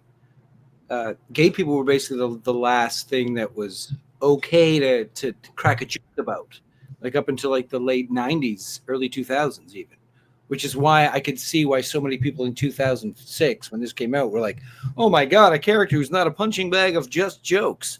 You know what I mean? Like, because before that, you saw it's not right to make fun of anybody, right? But we can still kind of make fun of this group. Oh, you can't make fun of that group. Oh, we can still make fun of this group. We can't make fun of that. So that's kind of became the last punching bag. I mean, right now it's for lowbrow punching down comedy. It's still going on. Like 100%. They're still punching down all the time. I totally. But you can see the evolution of like, well, back in the 60s or 70s, right? It was okay to make black jokes. And then that became more, as cultures and society becomes more aware and movements take place, right? Like civil rights movement, et cetera, that gets weeded out. It gets weeded out until finally in the 90s, right? It was still okay to make gay jokes in a movie. Look at fucking, what was it I just saw? Because I wanted to watch the newest one. So I watched, Bill and Ted. Bill and Ted. So I watched the old Bill and Ted, and like, there's so many jokes in that movie where they call each other fag and gay and all this kind of stuff that it's just like, and you at the time you didn't think of it. It was just a joke in a movie, whatever, okay. But then I mean, you did. People learn things up. Well, people at the time is what I'm saying. I'm not saying me personally. I'm saying in the context of when it was made. that society at the time was okay with a gay joke, right? But yeah, and moved I mean, on, this movie is an example of them moving in the right direction, but but it's still not enough, right? It's not enough. And like when I look at something like The Predator, where it feels like these same issues that I had with The Predator in terms of like using, you know, the R word and stuff as a punchline is the same exact thing that he's doing in this movie, where I'm like, Shane Black is a really talented writer and he knows how to structure a screenplay really well, but he also loves to lean into like, what's the most offensive thing I can say right now, and he will do it. And what it does is it poisons me to his older work, because you always find it in every single one of his works. There's like this little drop of poison where he's like, what's the worst thing I can say right now? And the thing that really sucks even worse is that it's almost always a character that you like, a character that would be still beloved if they hadn't dropped that little poison vial. Does that mean he wrote the line in the original Predator that Jesse Jason, Ventura? we know what you're talking about. Just stop. I'm not gonna say it. What line? I'm just kidding. I'm wondering if he wrote that exactly what you're There's saying. a bunch of limp dicks. Yeah, I know. I know. We know what you're talking about. No, but that's not the point I'm making. I'm saying that you think he punched that one up? He might have punched that moment up Punched because he's a very likable character who says the most horrible thing you can imagine to these guys who are just as macho. I think and he's they only all likable look at to you him because like, he's a wrestler. I don't think he's a very likable character. I don't think that Jesse Ventura wrote that line, though. No. I think you're asking Shane Black wrote that line. No, I know, but what I'm saying is like Jesse Ventura like seems like a pretty woke man, like overall in general, you know, like I feel like if that word was ever in his vocabulary, it was always probably being like, I know a lot of people and I love them, and I'm never gonna say that. I live in the Baja now, and I don't say it anymore. down to the Baja. Right. So anyway, at this point in the film, we covered a lot of ground there. Good stuff. While tailing someone for a mock surveillance job, Harry and Perry witness a car being dumped in a lake. They try to help, but end up dragging a woman's corpse out. She's been murdered. He pulls her up. Is like, is she dead? No one dies in this movie. Stop lying. Yeah. Nobody died. And soon the duo are being pursued by the real killers, who show up for a second. It's like, hey, you there? Did you put this woman in a car? And they're like, uh-oh. Get out of here. I'm just looking for my mask. Yeah. Somebody's like, hey guys, we need help down here. We got a dead girl down here. Yeah. He's just yelling it out. Like, shut up. Stop yelling about a dead Because like person. Val Kilmer is like, I shot her in the head by accident. Like, because he was trying to shoot the trunk open or whatever. Like, He throws the gun into the lake. Yeah. What happens when You they threw my gun drag in the lake? Yeah. When they drag the what do you think's gonna happen? It's a delivery. Yeah. Mhm. They drag the lake. Who taught you math? Yeah, his delivery on most things are pretty good, but it's like because 8%? his character, 8, who taught you math? 8%.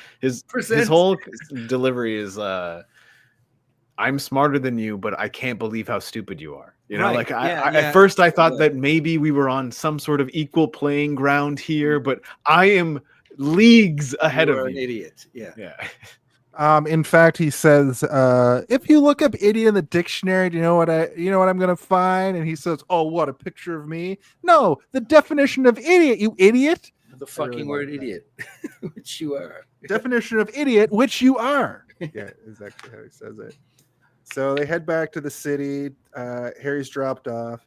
Turns out that Harmony has killed herself, or so they think. Another good line delivery at this moment is like, oh, tough break, buddy. You know, gotta move though. Okay, I'm driving now. You gotta move. Okay, you gotta move. And then he gotta move and pushes him, and he just like moves forward a little bit, and he drives off. I thought that was I gotta go. Scene. Gotta go. You gotta go. Just like pushes his head away. Yeah. Just apropos of nothing, they just show the commercial that Harmony was in as well. I was like, I thought it was going to cut to him watching the commercial as he's like mourning her loss. Who is the voice of that bear? Because I cannot, I didn't Lawrence look it up. Fishburne. No way. Yep.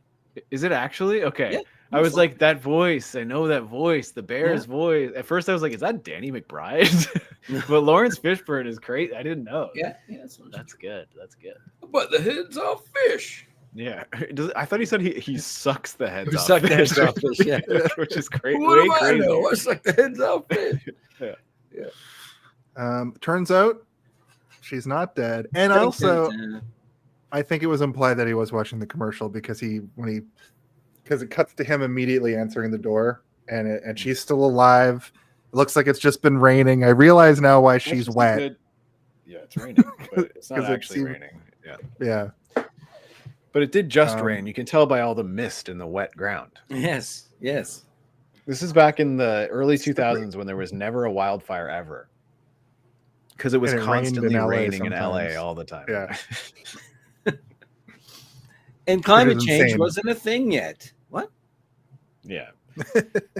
Don't you know that climate change was caused by all the Val Kilmers getting too sassy and getting jobs and stuff, and woke culture and the woke mind virus infected everybody into believing that climate change exists? Yeah, and we made comedy legal again. Yeah. Oh my god. I'm just wishing this person out of existence.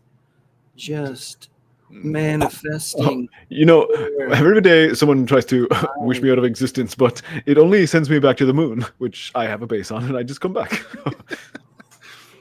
that thing where you tried to play Path of Exile for like an hour, and then people were like relentlessly trolling him. Was he playing on like a plane or something? Yeah, like, he's on his private jet. Apparently. Okay. Yeah. So I don't actually need to go anywhere. I just wanted to play on my plane because it's relaxing the jet engine. Was he just sitting on his plane playing? He wasn't actually flying somewhere? I mean, his camera and his audio were terrible, so he wasn't in like high orbit. Like, why is you're a billionaire? Why is your internet? Maybe he's waiting for takeoff or taxi or something. Listen, if we can get a clear feed from the international, but they were space brutal. Station, if you're a billionaire, why is your private jet's internet connection so shit? Starlink is and you garbage. own an internet company. Like that is all satellites. Yeah, it's most of the satellites. I didn't realize in our orbit. I didn't realize how much joy I would get from hearing Elon Musk say the words, "If you're just spamming in the chat, you're going to get blocked." Like that's like such like a pathetic thing to say for a billionaire to say. Why doesn't he have mods? One mod. Like it's just him, and he's like clicking it, like he's trying to play and ignore. I'm going to ignore you. Okay. Terrible. Back to the game. Terrible. So we get a story of what had happened. Turns out that her sister actually got killed. I wonder if his mods were all DEI hires and he had to fire them. Sorry, my brain was still going off that thing we were just talking about. Well, now I'm riffing inside my head, but I won't. Harmony's sister is dead. We think that she, at this point, do we think that she killed herself? Yes. It seems like she might have killed herself. Spoilers, she did because of the convoluted plot that we'll get to later in the story. A plot that really didn't actually need to exist within this movie at all, which is like, the movie could still exist competently without that. And like the fact that it's the most disturbing and weird, it's this issue that I have with a lot of movies where it's like, how do we give this a hard edge? Rape, child rape, why not both? And you're like, okay, well, that's really a downer in your dark humor movie that you're making. Like the darkness of the situation is already there. You don't need to add that layer. Which again just ages the movie poorly, but like that was shocking to me. In aging, fact, like it was so out of place that like when you're first introduced to it, I was like, "What? Wait, did I hear that right?" And then I'm like, "Okay, maybe I didn't." And then when it's reintroduced, I'm like, "This cannot be part of the plot, right?" It's a movie where a guy gets his finger cut off because somebody slams a door on him, and like there's like a whole plot thread of him being like, "My finger hurts" or whatever. You're like you don't need that in it. And the fact that I got to the end of the movie and I realized that if you were to just remove that completely, it would still exist. And it's almost like they just wanted to have the backhand freeze frame match up with the backhand freeze frame of Val Kilmer at the end or something. Like, wouldn't it be great if we had this like guy who beat his daughter getting beaten up by this gay man? Like it's like he thought of those two things as pillars and like connected the story somehow with Well, this it's other also the story. connection between that small town and getting them to Hollywood. And then it also connects to his speech about Hollywood being full of broken people, right? Like it's like, yeah, but there's so many ways that you can tell that story without that particular plot thread. And like it was worn out in the 90s. That's why you don't see it a lot in the 90s. And this is like Shane Black of his heyday being the 80s, kind of pulling from that sort of like giallo, like revenge flick stuff, putting it in, injecting it, and then like it's not enough payoff emotionally. It's not enough payoff in any way for it to really exist there. And it's just as outdated as like the gay humor. I think it would have been best just left as she killed herself because she saw what she thought was incest again, and she was or just overwhelmed. She got killed and they solved the crime. But then you don't even need the sister at all, and then you don't have the connection to the crime, because that's why the sister was connected to the crime.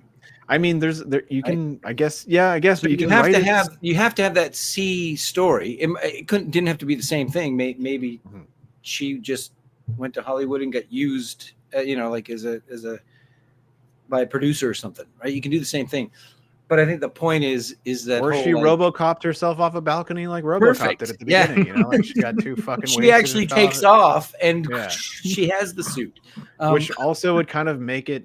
I mean, but then I guess you don't get. But what I think you didn't need, beating up an old man at the end, right? That's I don't think what you needed, because that one didn't seem to make a connection.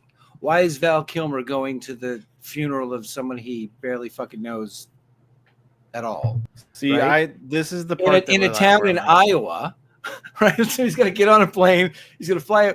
Was his whole intention was to go there and just like slap the shit out of this old fella? Because, I mean, yeah. That is like that is yeah, that is like 100% that's his goal, just to go to the center. So again, that wasn't needed, but because it was the story was summed up with she killed herself because of that. It's tragedy. Done. So like I understand in terms of Val Kilmer's like being there, I understand it, and it's poignant, but it's weird in this. But movie. It wasn't needed, is what I'm saying. Like it wasn't. Yeah, but neither was any of the child doesn't rape. Wrap up the story more so. Like, no, it doesn't. Already wrapped up. You know what I mean? But I understand it, right? Like him, he talks about earlier, like his dad tried to beat the gay out of him when he's a kid, right? So it's like he knows. No, I get the connection. So and he never got the chance to beat his dad up. So he's like, I'm gonna go beat this girl's dad up now. Yeah, it is. But like, so is everything else. All of this stuff, this dark shit that is stretched throughout the movie. It doesn't really need to be there because it is primarily a dark comedy, right? And like, it's the least funny thing to put into your dark comedy is sexual abuse of children and homophobia. Like you don't really need to, you can get playful with homophobia, but like child abuse, not really. Well, I don't think they tried to that scene where he like scoops her up and it's revealed. I had a real like visceral, like, completely unnecessary. You can talk about it, but don't like make a whole scene. So it's right at the beginning. Yeah, she's talking about her childhood. Is that where the dad draws back to hit her? No, the dad comes. So there's a shot later on where it's like, and then her dad was having fun with this. With what I'm saying is though, they didn't try to make that a joke at all. They didn't try to make any jokes at the expense of child abuse or because you can't being taken out. Exactly. So I mean, in that regard, it's not part of the dark humor, right? Like you were saying, it's already a dark comedy. Well, yeah, but they weren't trying to make the child abuse part of the dark. I never humor. said they were. What I'm saying is that you're detrimenting your movie overall by having it exist in the first place. Yeah, that's sort of. You don't need it to be there. There's so many other things you can do. But at the same time, that's where the right, and that's the connection in the background. Okay, well, yeah, of course, that's the story he chose. And what I'm saying is that there are so many other options he could have chosen. That's what I'm saying. To work within that story of like sex and lies and deceit and all that, I suppose you could have gone another way. But I don't think it was a bad choice as a C story, as a background thread to connect those three characters. I think it was a terrible choice. Well, we disagree then. Yeah. Excellent. Yeah.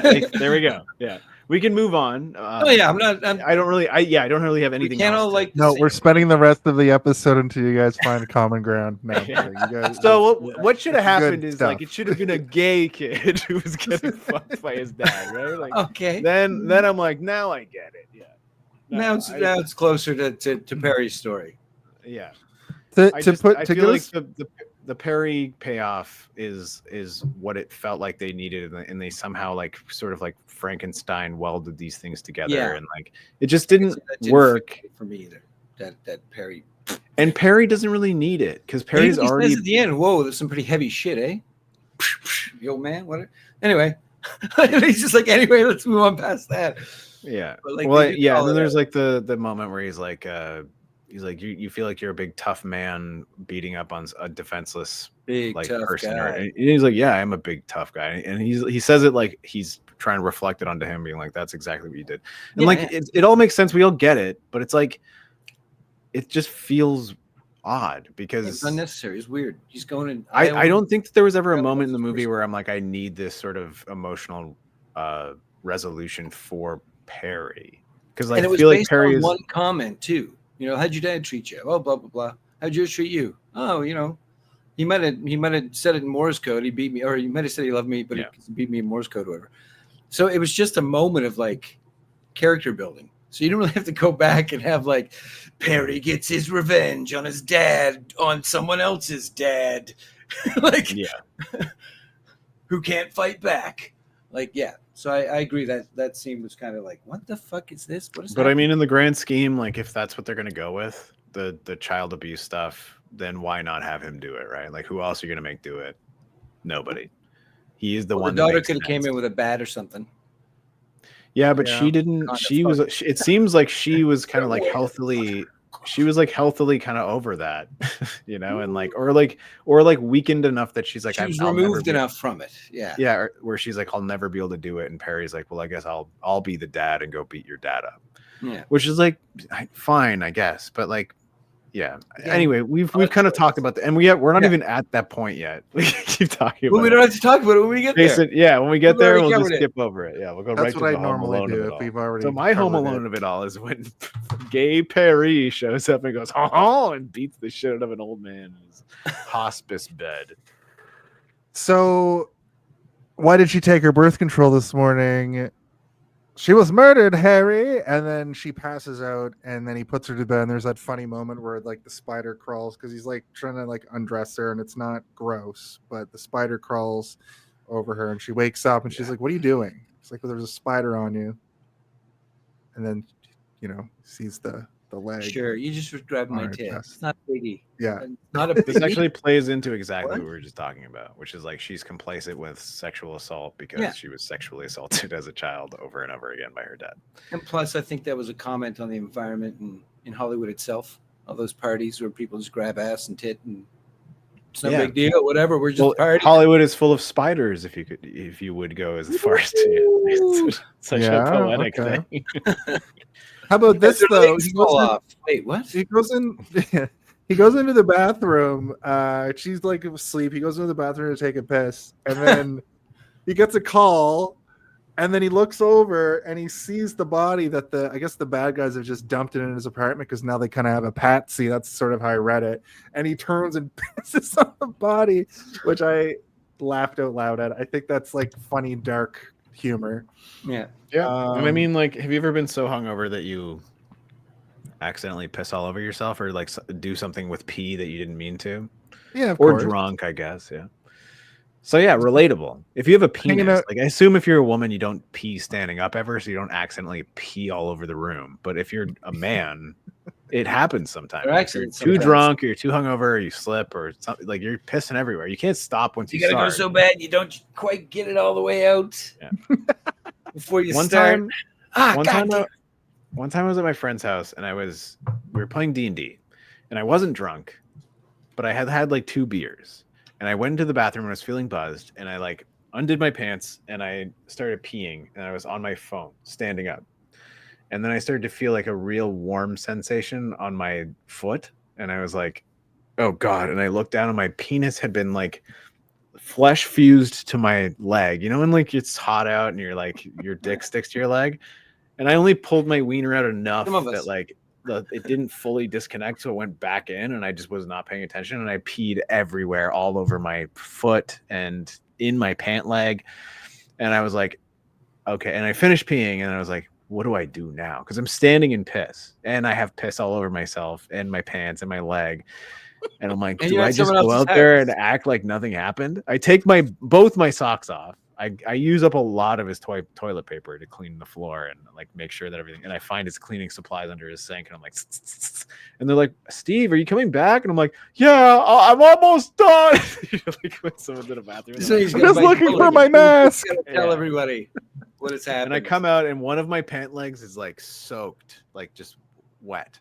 But it's mostly water now because I've dabbed it all and like cleaned myself, and I'm not wearing any socks anymore. And I'm like, Nate, do you have socks I can borrow? And he's like, yeah. And I'm like, I may or may not have pissed all over your bathroom. Smell like piss. But no, what does this I smell like cleaned piss it on? up. I cleaned it the fuck up. And they're like, well, your pant leg. I'm like, well, that's because there was piss on there, but now it's mostly clean. So yeah, I stayed, and nobody remembers that story. I don't think. I'm sure they talk about it all the time. No, you just remember that time Steve pissed his pants? Yeah. It probably comes up once in a while. So it was like I peed long enough that bathroom. I really fucked up. Where you're like, oh my god, I really fucked this piss up. I've never fucked a piss up this much in my adult life ever. You roll in natural one sideways, literally sideways, all over it. So it all happens because he's talking to Perry on the phone, and Perry is like, oh, the body's there? Well, this is probably a full-on frame-up, so you're going to want to check out the place for a gun. Meanwhile, downstairs, Harmony's leaving, and the cops show up because the cops have probably been called on this situation, on this framing, and she does this a couple times in the movie where she has the sense of mind to throw off the cops. She does it later too, where she pretends to be a carpet salesman or whatever. And Perry and Carrie take the body and toss the body off the roof into a dumpster, misses the dumpster, bounces onto the ground, which I laughed out loud at. And then that's when we get the distraction kiss, because they're like trying to get the body into a trunk, and then the police come by again, so they make out with each other. And this isn't played. This is played like what you guys were talking about how it was played like at the expense of gay people. Not. I mean, I didn't really talk about this part. I was talking more about the other parts. Yeah. This part is like, I was like, this one's fine. Like this one didn't really bother me that much. Yeah. But it did feel like you. It's because you expect reacting to it. Man. It wasn't like the kiss itself. It's because you expect it. This is why it doesn't bother me, is because I expect this kind of shit from movies. Or like if a man kisses another man, the other man who's straight is gonna go ew, and there's gonna be other men around being like, ew, look at these gay men. Like, so I'm like expecting this kind of shit. It's the other ones from where a you're movie like, that's supposed to be not going down that path. It's supposed to be all about we're breaking the mold. Well, I told you earlier where it's like they keep showing this character as this cool guy, but then every other person is like, you know, like the first introduction to like the agent or whatever, he's like, so your first time when you see a naked man, you think, I want that. I don't understand. I can't wrap my head around why you would ever think that. It's like wanting to paint my house with the blood of an elephant or whatever. And you're just like, okay, yeah, we get it. Like people are weirded out by gay shit. Like fuck off. And that's I think to try to show the ignorance of people too, right? Just like, why would anyone ever say that to someone in real life? Like with any kind of especially if it's like your friend, you know? Yeah, like how would you? Like, but I maybe just don't worry about it. It's just an asshole producer who just says whatever the fuck you want. Unless it's like the conversation on the TV and he's like, you know, it's like Playboy in 1978. There's always a fucking thing in the way. What the fuck am I telling you? Get her all the fuck. Like he's just that kind of a fast talking asshole. Unless the conversation right before that was Val Kilmer talking about how he butt fucked like 5 dudes at one time or something. Like the conversation is one. It was a gang as fuck. Yeah. I couldn't sit down for 3 days. Well, you know, I don't see that. I see an elephant on yeah, I suppose. But I think that was the point, to show that he's that idiot. And then later on that pays off too when he tells him the producer didn't want you. He's trying to shave money off of, you know, blah blah blah. Like, oh, well, he is an asshole. He is just using people and being a dickhead, right? So. But I do. Because There this is movie like a part takes of the me piss that out of Hollywood a lot. Like the age Yeah. thing. Oh, she's 35. She's never gonna make it. You're done. I'm 34. Right? Yeah. Oh, I'm 34. I'm a baby. I'm just a Like, baby. it kicks the shit out of all that kind of stuff. there is like a part of me that likes Val Kilmer's performance because he sort of like really enjoys homophobia to a point to like make people uncomfortable, which I'm like, I have done that before in my life, and like it is pretty gratifying and satisfying to like make somebody super uncomfortable because they'll say something like, even if it's just the most mild homophobia, you can like overblow it to a point that they're like questioning themselves for a second, and you're like, yeah, well, maybe you shouldn't have fucking said or thought that. Now you will think before you say something again because I've made you uncomfortable because of the thing that you said that you intended to make me uncomfortable with. Now you're uncomfortable. How does it feel, you stupid fuck? Well, if someone's trying to make you feel good? uncomfortable, absolutely. Fuck that. Yeah. But I mean, even if it's unintentional, like I'm still going to try and make you feel uncomfortable because then you're going to realize that thing you said is ignorant and you're going to stop. Or I mean, I hope you will. Well, if you don't stop. Yeah. If you don't stop, then yeesh. Well, it's like I said about like that history of offense, right? Like, oh, well, back in the 80s, you could say whatever you wanted on a TV show. Yeah, well, that's because that's how you thought at the time. There was a group of people that still did not agree with you and didn't think that you should say whatever you want on a fucking All TV I'm show. saying, guys, is that like, you know, It was the same. We're going through something right now with the same thing. And eventually it's going to get good, but we all have to prepare ourselves as old men for like our daughters and sons to come home dating robots. And we have to be like, these fucking robosexuals, they've gone too far or whatever. We don't have children because I'm waiting to have a robot wife. Like, I've been fucking my computer for years. Right? I want robot kids before I get flesh kids. No, just don't say flesh kids. Flashlight to the back near the fan so it buzzes.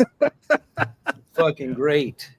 Sometimes so they talk through it and it's like blah blah blah blah through the fan noise. Yeah. Get down, I whisper to it. Yeah. So they dump the body just on the side of the road because if they leave it in the dumpster, obviously the cops have been called. They'll be looking for it. But then something interesting happens that I don't know if I noticed happened earlier in the movie. It suddenly says day 3 little sister. Were there prompts for day 1 and day 2 earlier that I just like missed? Because they didn't show for very long, like chapters, or does it just start here? Because they do day 3 and day 4. But I can't tell you. I don't know because I was drawing a picture during this, and I wasn't always looking up. I was just sort of like paying attention to the dialogue, and especially at this sort of middling part where I was like, I'm losing interest. This is where a lot of things start happening. A lot of little story threads start intertwining. At any rate, they chat about the little sister. They find out on the news about the kidnapping gone wrong, which is the body that they've sort of had in their possession. Perry reveals the killers were at the party, and that he's not going to get the part. This is the thing that you guys mentioned. They're on the rooftop and they're having a conversation about everything that's sort of happened up till now. Yeah, and it's like they're trying to bleed him. You got to go home now. You're not going to get the part. Colin Farrell cost too much money, and we needed some new, young, up and comer to come in and bring his price down. To basically, kind of breaks. You're going to see Harry's like whole reality shatter because he's like, I'm going to be the next big star.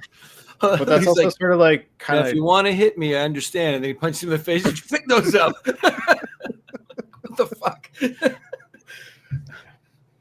Sorry. Why is there, so he punches him. What are you gonna say, Steve? Oh, I was gonna say that's kind of like Robert Downey Jr.'s sort of like reality at this point, right? Is like there's probably all these. Yeah, we got somebody who's gonna do it for $25,000. It's like he's gonna work for 4 weeks and get paid 25. And Robert Downey Jr. is like, can I $1 million? And they're like, no. And he's like 750? No. 100,000. Like, no. Didn't like he had to get whittled down to be able to get into movies like this, didn't Robert Downey Jr. famously take a super low payday for the first Iron Man? 20, he got paid less. I think it's 250,000. I think is what he was paid for, less than, which is like still a lot, but like not. Fuck, why can't I remember his name? You're talking about Terrence Howard. Terrence Howard. But Terrence Howard sucks. but he made Oscar money on that movie because he was just coming off an Oscar right. race. he was paid more than Robert Yeah. Downey Jr. famously. And then the second movie, they were like, "Well, we're going to cut your pay. And we're going to give that to the star of the movie now." And well, I had a think big that argument in below. Iron Man, in Iron Man 2, like they were like $12 million to Robert Downey Jr. because you fucking rule. And then Terrence Howard's was like, me too. And they're like, no, you don't get that much. You Although I have thought he was a $2 better million. roadie. I really did. He's a bit of a nut job, but I thought he was a better roadie. He's physically looked bigger and like roadie. You know, he's there now. Like I don't care. Terrence Howard kind of fucked himself over by being a weirdo who's like, I've reinvented math. Yeah, did you see that? 1 times 1 is 2. And all the mega But 2 times 2 is infinity mind. a square. You're like, a square? I don't know if that's right. Yeah. Also, this it's new like- math is going to change everything. People will be able to eat because of my math. What? Yeah, and he just like pulls out crystals that are like labeled. You're like, what They is can eat Joe these Rogan? crystals. You can eat. Joe Rogan's like, I'm just made asking these with questions.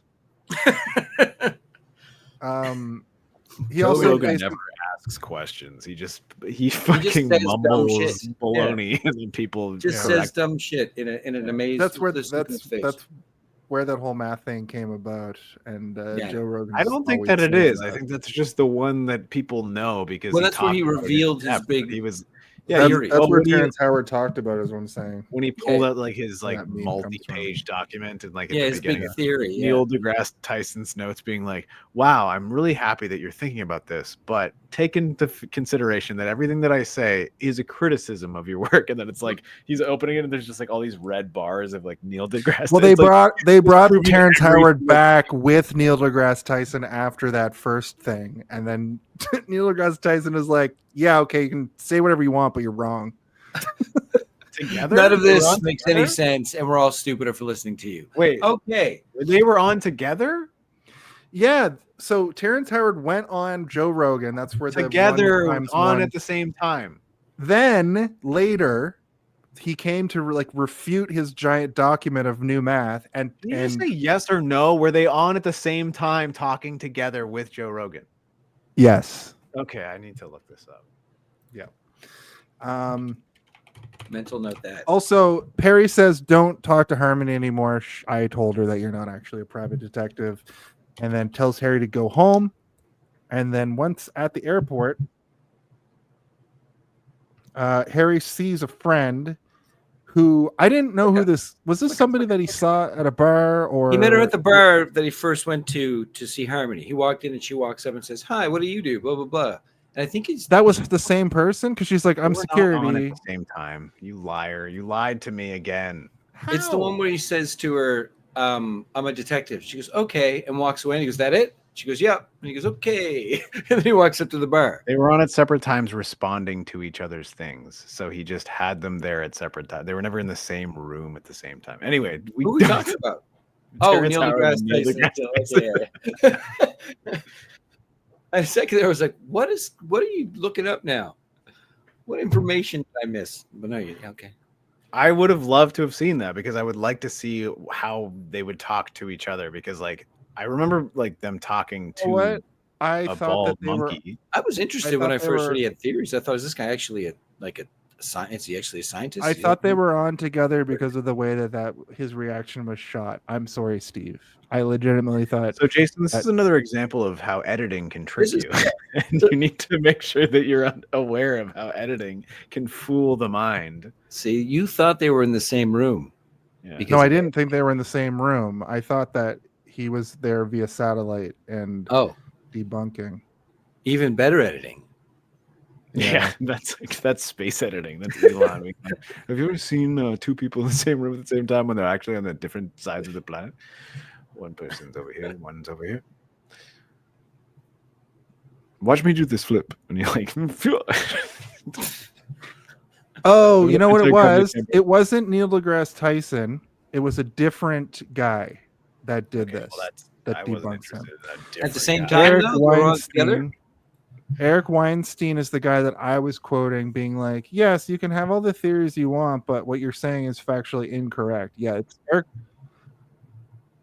Eric Weinstein critiques Terrence Howard's theories, and that is the Joe Rogan clip I was talking about. I apologize. I would like to make a formal apology to Stephen Waters right here on the Hey Did You See This One program. I thought it was Neil deGrasse Tyson, which there is a separate video of him debunking it, but there is a video of a guy telling Terrence Howard to his face that he's an idiot, and it's Eric Weinstein. I accept your apology, relation. but I will all- always call you out when you say things that are not true. With all- it's No, not gonna- I got mixed up. I got confused. Yeah, with all the At the clips airport- out there about that run together, it's no wonder. But my question Eric is, Weinstein. does Neil deGrasse Tyson and Eric Weinstein, do they look alike? No, one's a white man and one's a black man. They are very Go by different. their last names. I mean, for Christ's sake, man. Anyway, There's the question where it's like, who would you decide to send to the aliens if they came down to talk to them? And like, I still think that Neil The guy from deGrasse- Ancient Aliens with the hair. he would be the George- best one. No. What's his name? Giorgio? The thing is that if we voted globally, people would be like, Joe Rogan should go talk to the aliens and be like, no, because he'd be like, do you even exist? Did you build the pyramids or what? Right. Like, Can you teach us how to do that? Or did you just do it yourself? and they're like, we could build a pyramid. you the right now, but Anunnaki? no, didn't. You guys did that. We looked at it. Yeah, you did that. You figured it out. Can you Okay, tell us about all the other places that you built then? We got some ground to cover South still, and America? we're way off track. Oh, this happens. This happens. At the airport, Harry sees the friend. We just mentioned that. The dusty He airport. gets There's a lot of dust floating in the air in that scene. Sun's coming in. It's dusty as fuck. Anyway. I'm telling you, it's the fog machine effect. You know, I think it's heard it explained because earlier. They You gotta actually mentioned it in the commentary. They're like, "This must be the dustiest place in the fucking city." Like, it makes it more interesting. It makes the movie seem better when it's actually not that great. the thing that threw me off about this scene is they're talking about stage names and stuff, and I didn't really clock it. It doesn't matter. He realizes he's got to go see Harmony. He goes It there. does matter because it's part of how they solve the crime. Like, Yeah. it kind of matters. Yeah. All right, 'cause well, tell me that all stage name is the one that hired Perry. Like the money came from, which is This tell is me one of about it. those like it matters in the thread of the tale, but like Yeah. this movie is it is really trying hard to be like a da-na-na, Yeah. I figured out I cracked the case, but like a lot of the time who cracked it? And then the end result is like, well, there was actually no real case to crack, but we still cracked it, right? Didn't we? the end result was incest and suicide. Yeah. Sadly, That should have been the name of the movie, but I got it. I don't think that would have incest. Wait, no, that doesn't work. kiss. Kiss incest. That just sounds like a weird Doesn't work. porno that is Well, like, illegal. Lord of the Cock Rings. Yeah. So he goes to this is a pivotal moment. He off of that he realizes that something is up. He goes to see Harmony, and she's like, "Get out of here!" They've had their falling out again, and slams the door on his finger as he tries to push his way in. Yeah. At this part, Jesus. Finally, it does. Yeah. Takes a finger off. And the finger falls to the ground. He gets to get in because the finger's decapitated. Nope, he fingertated. And Dismembered. Jason, it's dismembered. Just say dismembered. and he goes. My finger got decapitated. So the finger falls to the ground, Cut the head and off. then he goes in, and then cut to him getting it fucking reattached, and then he goes back to see her all fucking whacked out on Demerol. Okay, This so is when- there's to your point, just to break in here, to your editing quest for this episode. That, in my opinion, is bad story editing. Because how long did it take for him to go to the LA emergency room, sit around and get the thing, and then he calls her again and continues the conversation that they were having when he lost and then go back to her plate? Like, there's so much time there when nothing is happening that it's He's in a merge for 9 stand- hours. Right. I can't stand scenes like that where it's like they start a conversation here and then 25 an hour later, whatever, they are still just continuing that same conversation that they just had walking into wherever, and now they're like an hour and a half somewhere else, like or they're in a car driving or something. Yeah, but I mean, movies are like dreams. So like, I can forgive it in certain things. I can forgive it in certain aspects. Someone hands you a carrot and turns into a microphone, and yeah. What? Yeah, why is this carrot a microphone? And then you're like, because it's AI. Dude, doesn't know what's happening. You're gagging on the microphone carrot. So that one does stand out to me, though. It's like, oh, suddenly he's in a hospital, and then suddenly he's out of the hospiple. You know how much time it would take to get the finger reattached? I know. I feel like that's sort of like a stylist. It's meant to be. It's I meant get to be sort of like that. It's a series of shots. Boom, boom. It's meant to make you feel sort of like as nauseated as he is. Yeah, I understand the energy of it. Like they could have a moment where it's like, so let's talk about what we were talking about before, or they just get into it. You know, like if you have to have that moment where they ease into it. Remember when we were talking earlier before you chopped my finger off? Like it could be funny.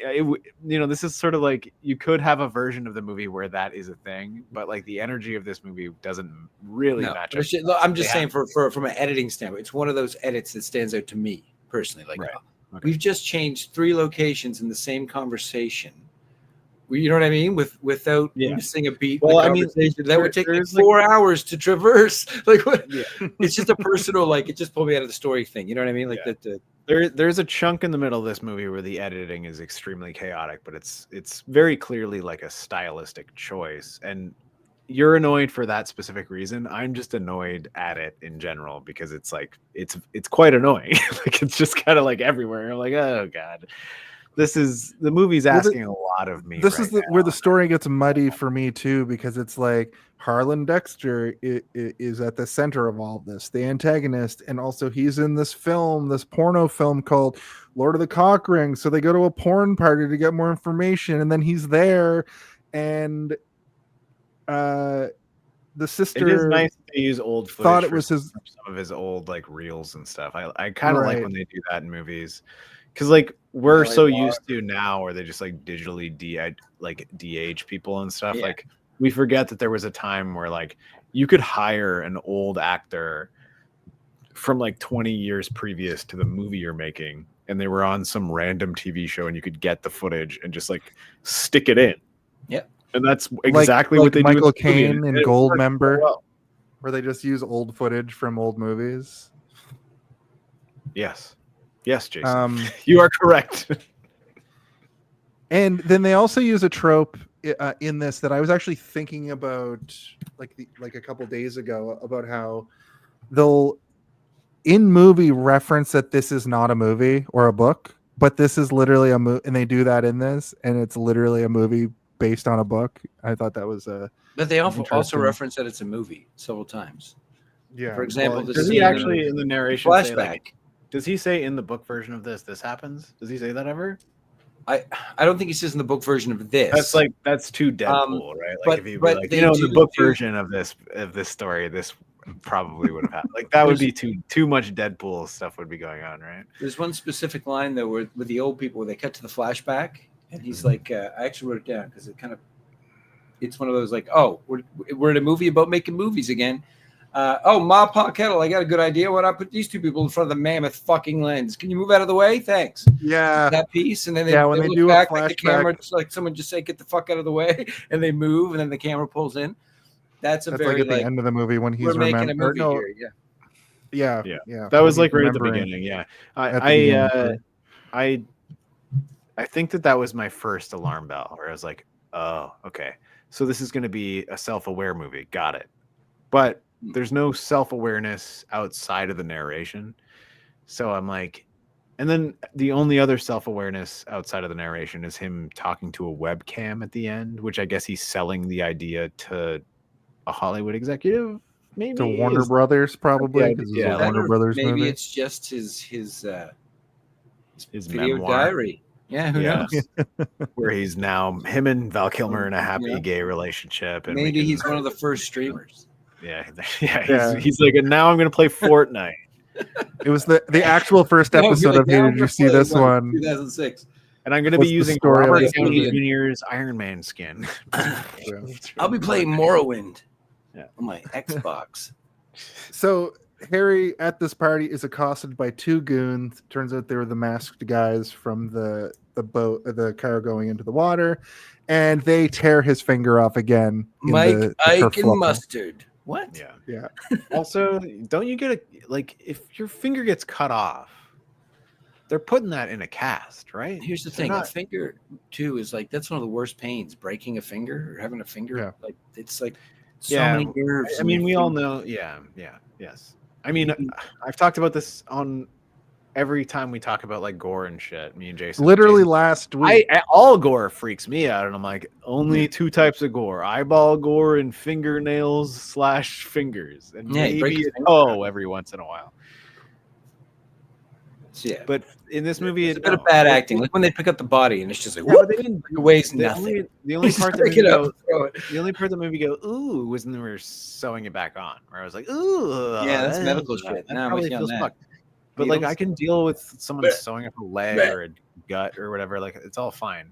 But as soon as it's digits, I'm like, no, because I'm pretty clumsy in real life, so like I always kind of like jam my fingers and things. And I'm always like so much pain. So when I see it in a movie, I'm like, I know Well, that's what it exactly plays what that probably feels like. Maybe getting your Yeah. finger ripped off. Yeah, I know what that feels like. I'll never be able to play It's guitar like- again without that finger. It's like that thing where, guys, look around your room.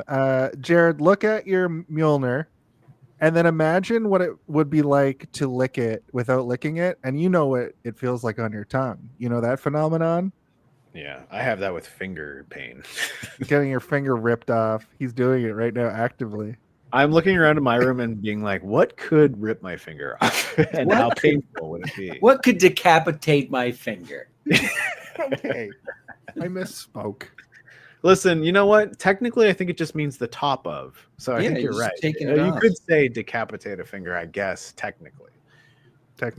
But I also could be wrong about that. So, fact check me, send it to Jason, and Don't pretend bother. you- It's the internet. It's all full of lies. It's all lies. Don't even It's try. all lies. All lies. Just vote. Don't where's even Luna Divonair? Where's When you Luna need her. Divonair to tell you guys not to bully me about? I'm He sorry. knows movies, but he doesn't know anything about dismembering fingers. Right. Detaching So they- digits. They figure out that the goons are going to go to Perry's stakeout. Harmony tries to warn them, but one of the goons intercepts, and she wipes off the gun that she grabbed from the goon and goes off to warn them. And there's a She handily shootout. deals with that guy too, by the way. Yeah, Knee in the nuts and then a headbutt. I would have been dead. The guy would have choked me out. I wouldn't have thought of that. Like I just got choked to death. Big dude on top of me. Oh, go to sleep. Go to sleep. Like, don't fight it. I'd be like, okay, I'm dead. I'd be like, but this whole time, and then she this gets whole a- time they're Damn. I was like, holy they're fuck. keeping a half alive Robert Downey Jr. in the back, and he's just like struggling to stay awake because he's lost his finger twice And blood. in 1 hour. Ugh. And he's on there's a purple danger. hair lady that's like in front of Perry as he's going to the stakeout, and he's sort of surrounded in this whole situation. And the shootout is interesting because like the gun goes off and it shoots him, so he sees the car coming from behind.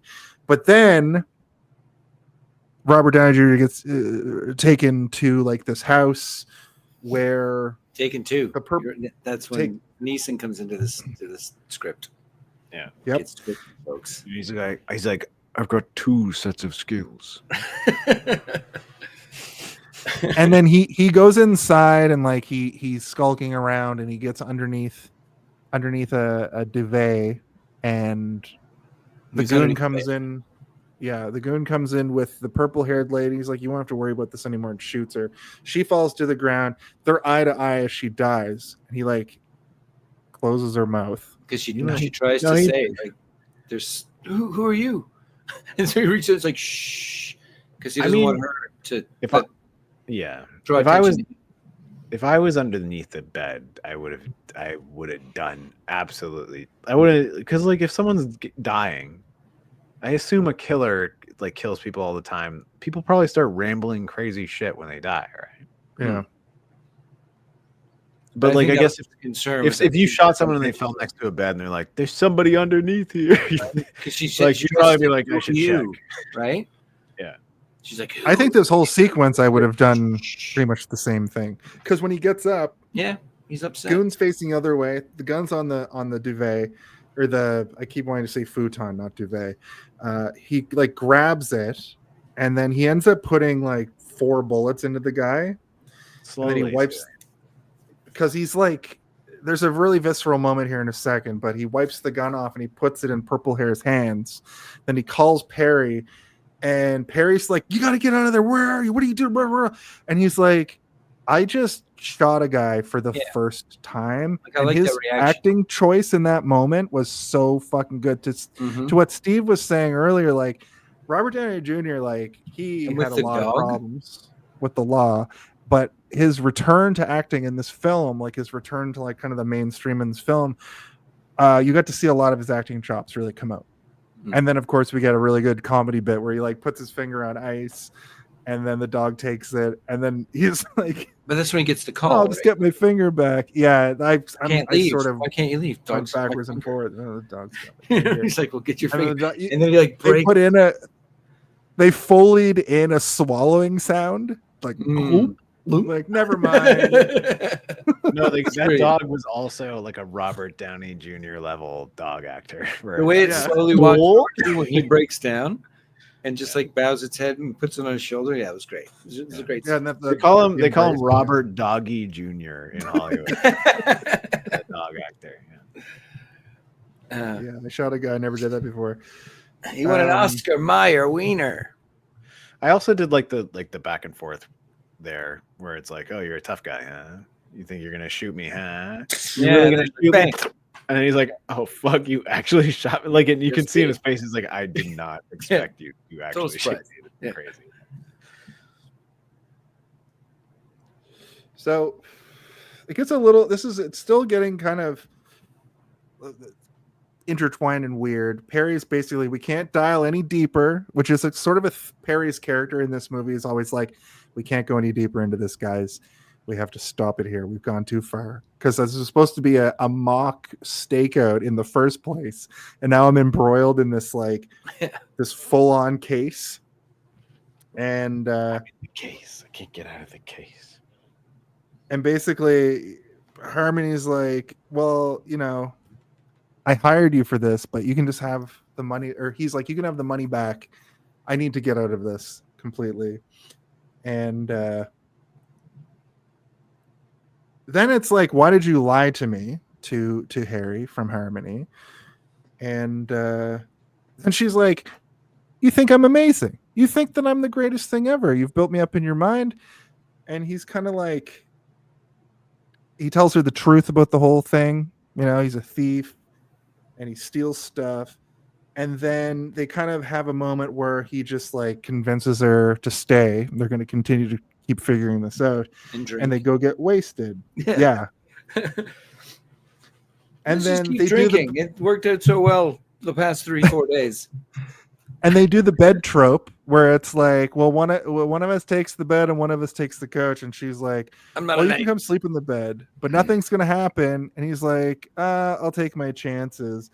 And then they basically, I wonder if this trope's ever going to get retired. The like one of us, we're stuck in a cabin. Who's going to sleep? Yeah. It's like an old 90s, 80s sitcom thing. Just saw it in a show. I was watching a rerun of A Peep Show. You pervert. Ooh, was it on spicy? No, it was Hell on Wheels, where they're like, "I'll just sleep outside in the cold." And the girl's in the tent. She's like, "No, you can come in the tent with me." He's like, "Oh, okay." And he comes to the tent. There's that moment of like, "Are we gonna fuck? Are we gonna fuck?" And then they don't fuck. And he's like, "Let's make this from Hell on Wheels to Hell on Wiener."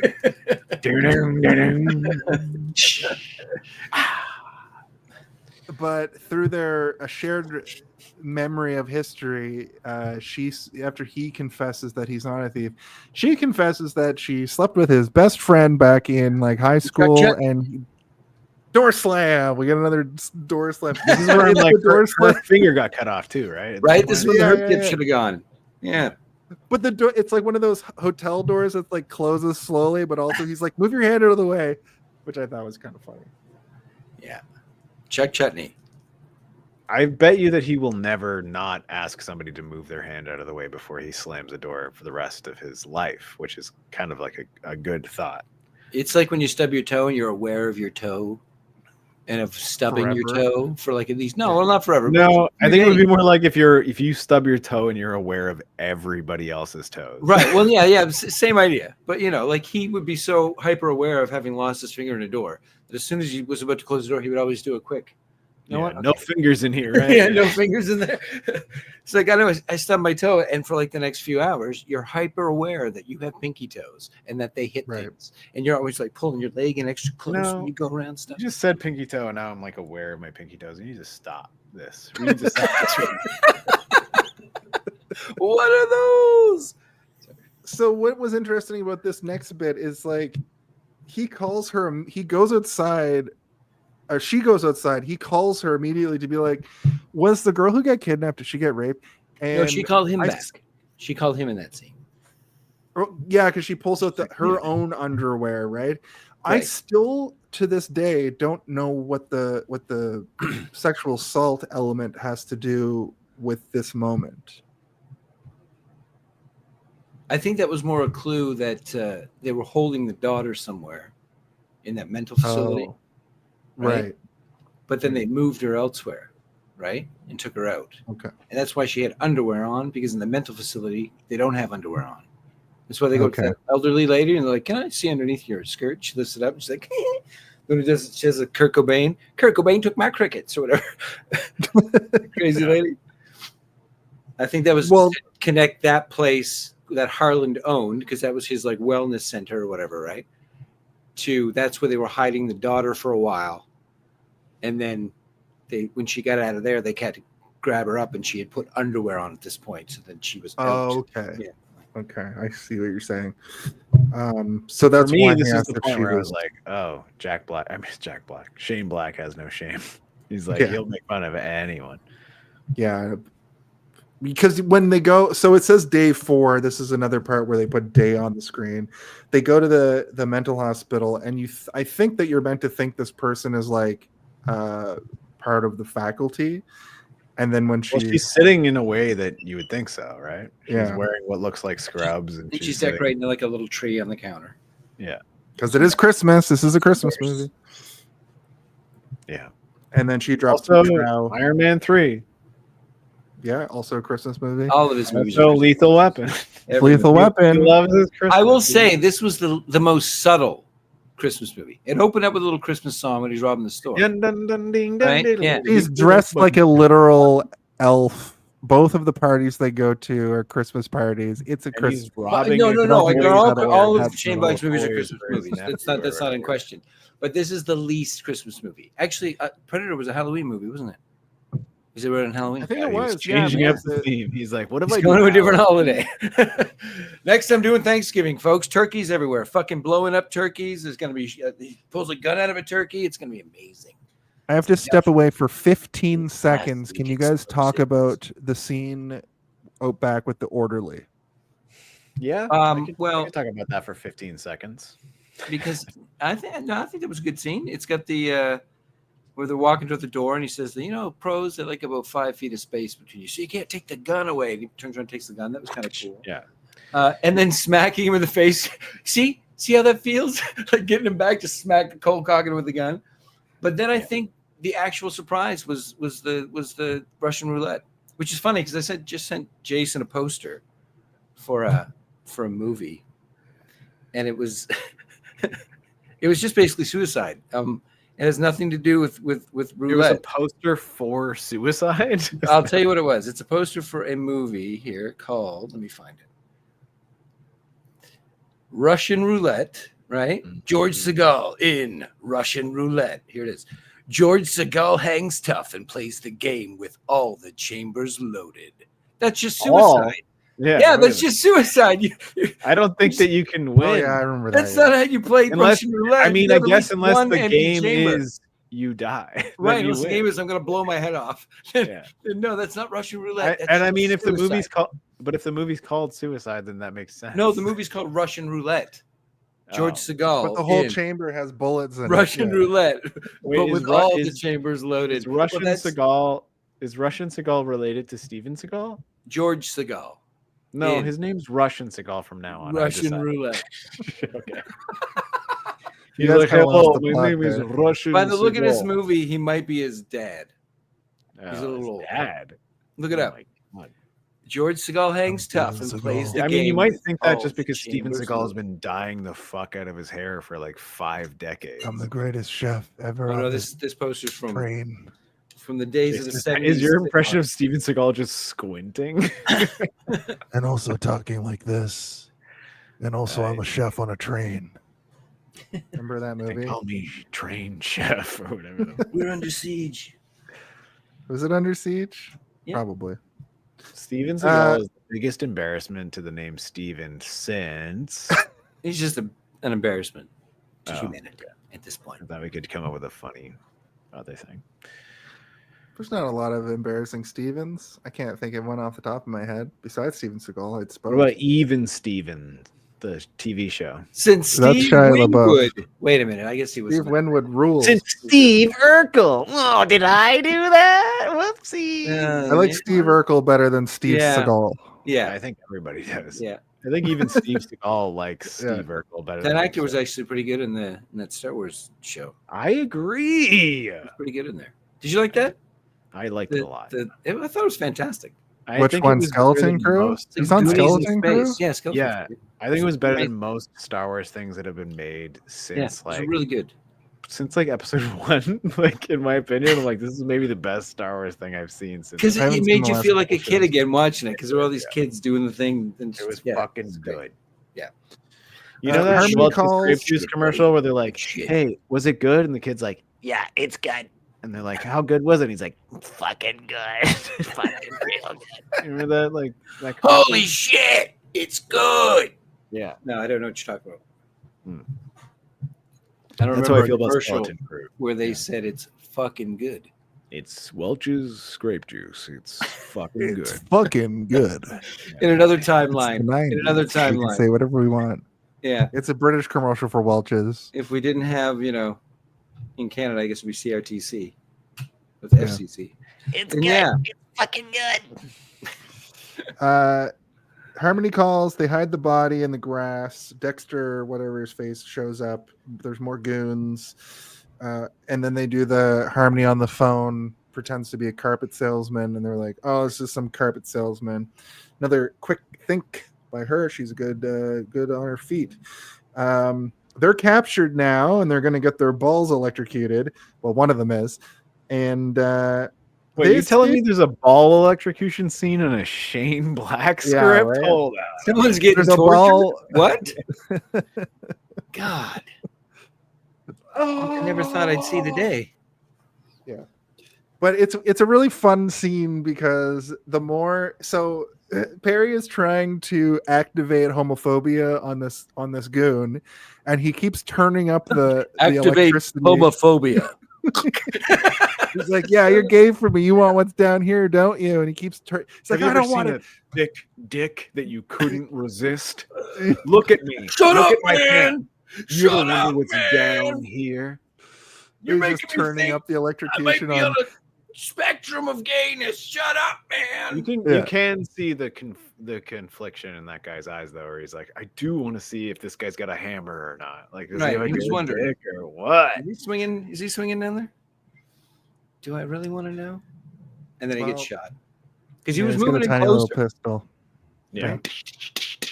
And then again, good, A great well, line. but then it's Coming up. kind of like brutalized by Robert Downey Jr.'s reaction to it, which just it turns it into like a joke that it was already a good joke. Oh, a the good, stupid line. Yeah. And I remember that standing out as a stupid line in 2006 when I saw it. I just When he- thought some of you guys could do that. Or Yeah. I was hoping that it wasn't a thing Which you is guys like- could do or whatever. It's like, like, what the fuck? in no world do we believe that his character actually believes that, but that's his Right. character trying to say something funny, which is like, no, now you're just making Right. it. weird. Like you're just Like- not. It's not funny. That's not It's a fun logically funny. It's not logical at all. There's no logic behind that joke. It's just trying to make a joke. I guess it could be taken up as he just got his balls shocked and he's cloudy in his head and doesn't know what he's saying. Right. I thought Right. that maybe you guys could shoot bullets out of your dicks. Yeah. Crazy. Gun cocks. Maybe I should consider being What? gay so that I can shoot bullets out of my. I want a knee. gun cock. Can I get a? I like I need to load homophobes it. never check there. That's what I want to know. Because when Perry was patted down, clearly they didn't do that. I kind of goes so over. I don't really. Woohoo, hee, I don't hee, like ha, that he's line, patted but I down. do like his delivery because he's excited about it. Where he's like, homophobes never check there. He's like, not even one time. It's like it makes it feel like it's happened so many times and like not once. Sounds has like a anyone proud ever thing. touched Like, yeah, they never. Because he check. goes and he gets frisked and he's like, hello. And they're like, well, I'm not touching that guy's wiener because it'll turn me gay or whatever. Right. Yeah. Which is Contact. probably- Contact.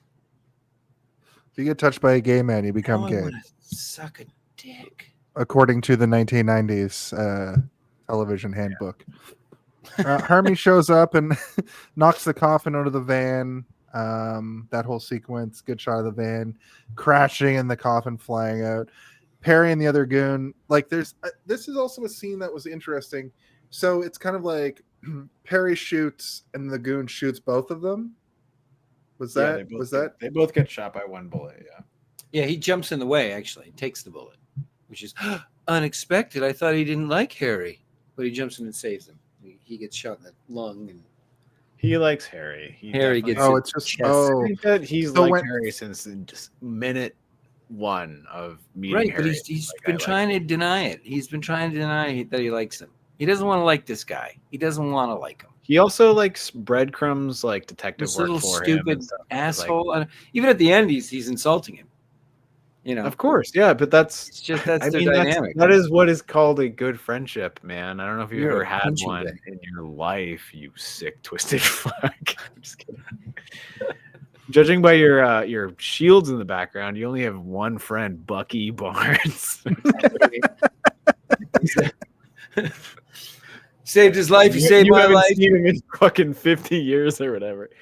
I just saw him last week. He's not doing well. He's He got is a not- real. Didn't remember. bad Didn't even case know who of- I was. Didn't even He's fucking got know who I rust was. rot around the seam. We got in a fist fight. He had a metal arm. It was He crazy. aged at the appropriate rate, and you as Captain America are just like, man, you should have fallen in the ice with me in Fuck, this dude. alternate timeline. We could have been young together. What I forever. did want to say though, like, is that he does appropriately give him breadcrumbs to follow for like a while, where he's like almost training him to be a detective throughout the movie. And it's to me it feels deliberate. I don't know if it is Well, meant it's to just- be or whatever, but like I think it he's is like, because he's fulfilling his job that he said he was doing on the first scene at the party, where he's like, "You're going to come with me and learn how to be a detective for the movie." So he is actually teaching him how to do stuff so that. But he if can be you were, authentic. yeah, but Well, like, at that knowing in the back of his mind that he's not going to get the role, so I think that's why it's not as like mentory. It's more just like, just watch what I do. Okay, You know but what I like, mean? Like, remember you're when not he's gonna like, be I saw that girl you were looking at. I know that she hangs around this club, and then he's like, "Where is the club?" And he just drives away. And he's like, Yeah, "You figure find it it out." yourself. Yeah. That's like he's training. Like you can figure out where the club is. That's your first. Your But that's first also lesson kind of as a like, are you an detective. idiot? Yeah, Like, you what- ask but it- somebody, ask that guy. Like, but also that's like that is like you're Get a you're a phone book. detective now. You can figure Yeah. out where it is. You know, like see that's kind of how it felt. Yeah, and he's no, doing I that. Yeah.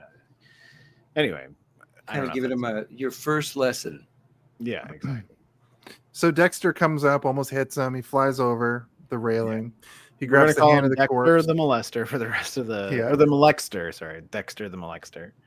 And as he's hanging there, he's got a gun. He shoots Dexter after Dexter says that line that you mentioned earlier, Jared, I believe, where he's like, fucking magician or whatever. And then he has the weird And then fall. he also shoots the goon too during this scene. That goon that's like trying to circle back around and come. But this driver, this is he the hits him. editing too. The driver, yeah, he hits the driver and he falls on the roof, and the driver's still alive. And they have that shootout like through No. the roof. Yeah. That I mentioned earlier. And they're Yeah, all so, done. Jason, like, Everybody's taken care of. I know you've been asking questions about editing. Like, think about the scene in Terminator 2 when the Terminator, the liquid metal Terminator, is on the roof of the elevator and he's stabbing through the roof, and it keeps cutting back and forth between the two of those things. But then it stops cutting back to one of them, and it's only the fear factor of the knives coming down. Like, that's good editing. Okay. This, not so much. It's like they're trying to achieve that same sort of level of anxiety, but like, And I think it's not what you said really too. doing. They didn't have enough footage. I They didn't have mean, enough. that's what I mean. $10 million, I think, was the budget. Like, that's Right, crazy. you know, and that location, that's an exterior main highway location. So it's not like And there's they there's had only it for a so many long time, bullets we right? can put in this car we rented Let's go, right? before they make us pay for it. You send it back to the lot, and they're like, "Man, there's so many more bullet holes." And then there's like some welder guy who's like, "I gotta weld these shut again." Like, they probably sell those cars to that shit. Nah, that's probably But a it lot vehicle or a picture vehicle. It's been sitting around on lots. It's a picture. One of those cars they just blow up in movies. Well, It's there's just, when I was working on that show, there was a guy. He brought The in great an thing old, about the ending that we're coming up to is that truck. we already talked so heavily about it that we don't have to talk Yeah. to it anymore. I'm kinda gonna killed keep it. it. Yeah. But he what were you? but he brought in a truck to the show that he just bought. It was an old Ford Ranger, right? Like 84, 85. And the only reason he bought it was to use as a picture vehicle and stuff, just to use as in movies and shit. So I imagine they have like lots, especially in LA. There will probably be like whole lots that are just picture vehicles. You just go in and say, "Oh, I need Yeah. that. I need an 80s thing. I need a 90s. I need this." You know what I mean? Old cars from those the Blues Brothers pileups. Yeah. With too many cop cars for some reason. There's like Or, 20 cop cars. Volkswagen Foxes from Batman Yeah. Returns. Jesus. Yeah. I talked to you about that. You noticed that. Every car in Batman Returns, aside from the police cars, which are Fords, is a Volkswagen Fox / Jetta, like that square. Right. But right was when it was that a Fox to a Jetta. situation? Was that a situation that was like a product placement No, thing? Where, because they took out all the Volkswagen logos and made them a light on the front of the car. Oh, okay. Right. So Yeah. if it would have been product placement, it would have been odd that every single person in the city drives the same car, but it was already odd. And I think maybe that was like, we got a bunch of them down the road, cheap, right, that we can use, or maybe it was a comic book choice. Whereas when you read a comic, all the cars kind of look the same, especially back in the 80s, right? They were just drawing like four wheels on a square, right? So there wasn't a lot of differentiation aside from Batman's car. The Batmobile will be drawn cool, right? But all the cop cars would just be the square Fords or whatever. So maybe it was that, trying to make the background just look like generic comic booky. But every time I see it, I'm like, okay, there's a Volkswagen dealership somewhere in Gotham and a very rich salesman. They're just fucking golden. Yeah, I don't know why. Gotham city limits won't allow any other car dealerships in besides us. Okay. That's a Volkswagen Fox. Only Dr. Strange is Volkswagen. like, yes, it's working. It's working. So it turns out that the reason why Harry was only incapacitated for a moment is because the Johnny Gossamer, what did you call him? Gossamer Sinclair. Gossamer Sinclair. The book was over his heart. It went through. Yeah, it still gets it went through Perry, through the book, and still got him a little bit. But they reunite, and Perry also survived. Well, it was Shane Black again trying to flip a trope where the Bible stopped the bullet. You know? That's what I thought immediately. Can't stop the gay man. The It'll never flask stop the bullet. gay man. Yeah. Well, no, it went into Harry. So Harry had a book in his pocket, and when the bullet went through Perry and into Harry, it went into the book. And so when she pulls out the book and you see the hole, that's what they were trying to say. It's like, oh, the book stopped it. And then she puts her finger through the hole, and he's like, nope, didn't stop it. Still get shot. Yeah. So again, that was him trying to flip that whole, like, well, instead of the book stopping it, he actually did get shot, right? But the which, gay like man didn't at the get time stopped either. was Nobody like, didn't stop anybody. The bullet didn't stop anybody, which means they all now have AIDS, probably, right? That's what the movie. That's the joke they wanted to make. They're like, so did the person who loaded the bullet have AIDS on their finger? And then it went No, away, just everything gay blood, grew. I think, right? And I've you been just assume denied. that I've been Perry has the denied. AIDS. I've been denied donating blood once in my life for. Yeah. Have you had sex with a man in the last? My I'm friend, like, yes. Okay. Well, you can't donate your blood. I'm like, you Yeah. don't want my from blood? And they're like, Scotland, no, we don't want your gay blood. Get out of here. And I was like, oh my god. Didn't they just change And that they rule? threw a blood bag at me and it exploded on the ground. And I was like, holy fuck. Didn't they just change that rule not long ago though? Yes. Yeah. But this happened before that. Yeah. Well, This obviously. is back when they could throw blood bags at you on the Unless street you and call found a you the place that was F-slur. run by a complete fucking piece of shit. It was like, oh, they changed the rule. Not my fucking blood bank. The person they who didn't. gathered up all that Yeah. tainted blood from the 80s is just running his own blood. Also, clinic. He's like, none of what I maybe you'll just get said happened. something. I was just making I think it that up. wasn't real. I think that's what we're trying to say. That tainted blood. And there was tainted blood, but it was like hepatitis C. It was blood. hepatitis. Yeah, it was wasn't hepatitis. AIDS. Yeah, so. Perry survives, and it gets meta here, and he's like, well, everybody survived because we want to have a flower ending to the movie, and they all lived. And Perry did actually survive. And he went and beat up an old pervert. Yeah, well, before that, though, we sort of get the unraveling of the whole thing. And he said, my gay blood gives me strength and power. And he's punching him to death. The power With to his die cane. from the common cold. It turns out that the sister pulled out did a kill knife. herself Cut him up. because of the whole plot where she was with Dexter and then she saw Dexter having sex Yes. with a woman he thought was his biological feel like daughter, we- but they were having It an triggered affair. her memories and of triggered- yeah. incest, and she Yeah. thought every father's an incest, and went home Yeah. and killed herself. Yes. But then she wrote a screenplay called Every Father is an Incest. And she's like, should I make it a musical?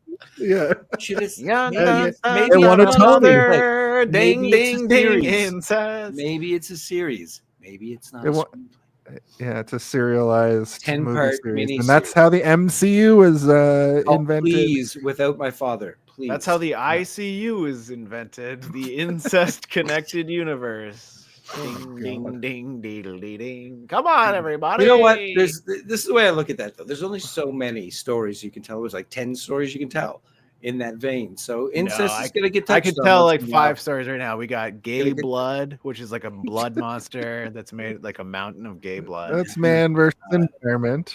Yeah. There's a bunch of little sort of like queer gay magician boys who are like, we're magicians. We'll stop the gay blood from getting inside of No, I anybody. thought why wouldn't they want to? Oh, I thought they were. That's Ant-Man 3. Yeah. That's the Every story of single Ant-Man. woman in the universe has been sexually assaulted in some capacity, obviously.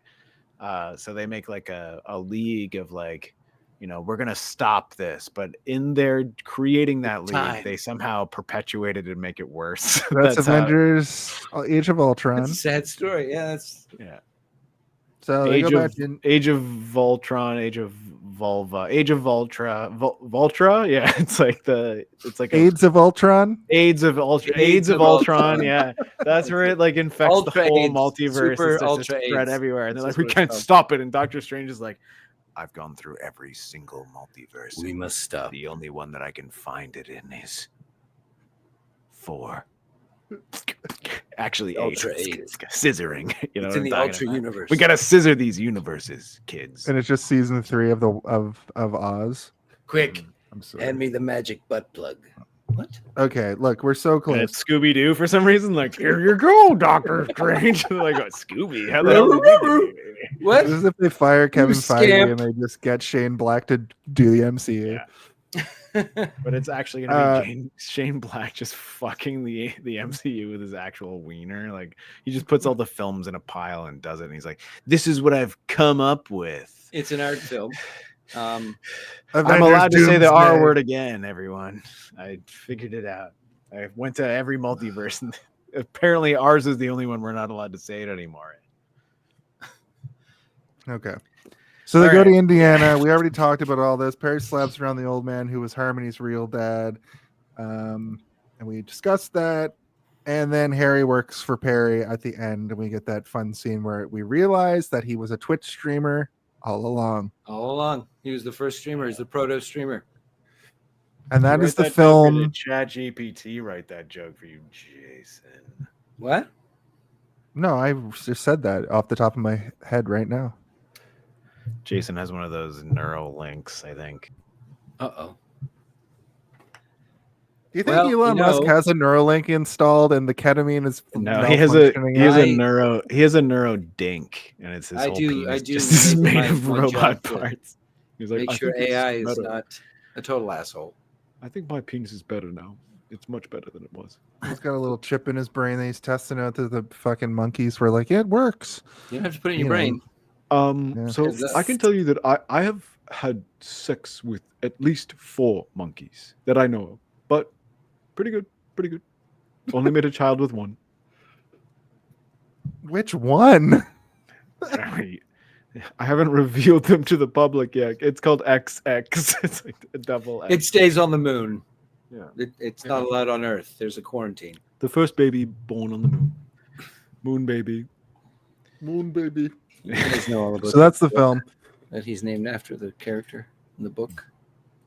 Well, you guys changed my Elon. mind. This movie doesn't suck as much as I thought it did. It's a little bit better. And you too changed my mind a little bit on the story and the structure and how you write some of the editing was dicks. Yeah. Soggy dicks.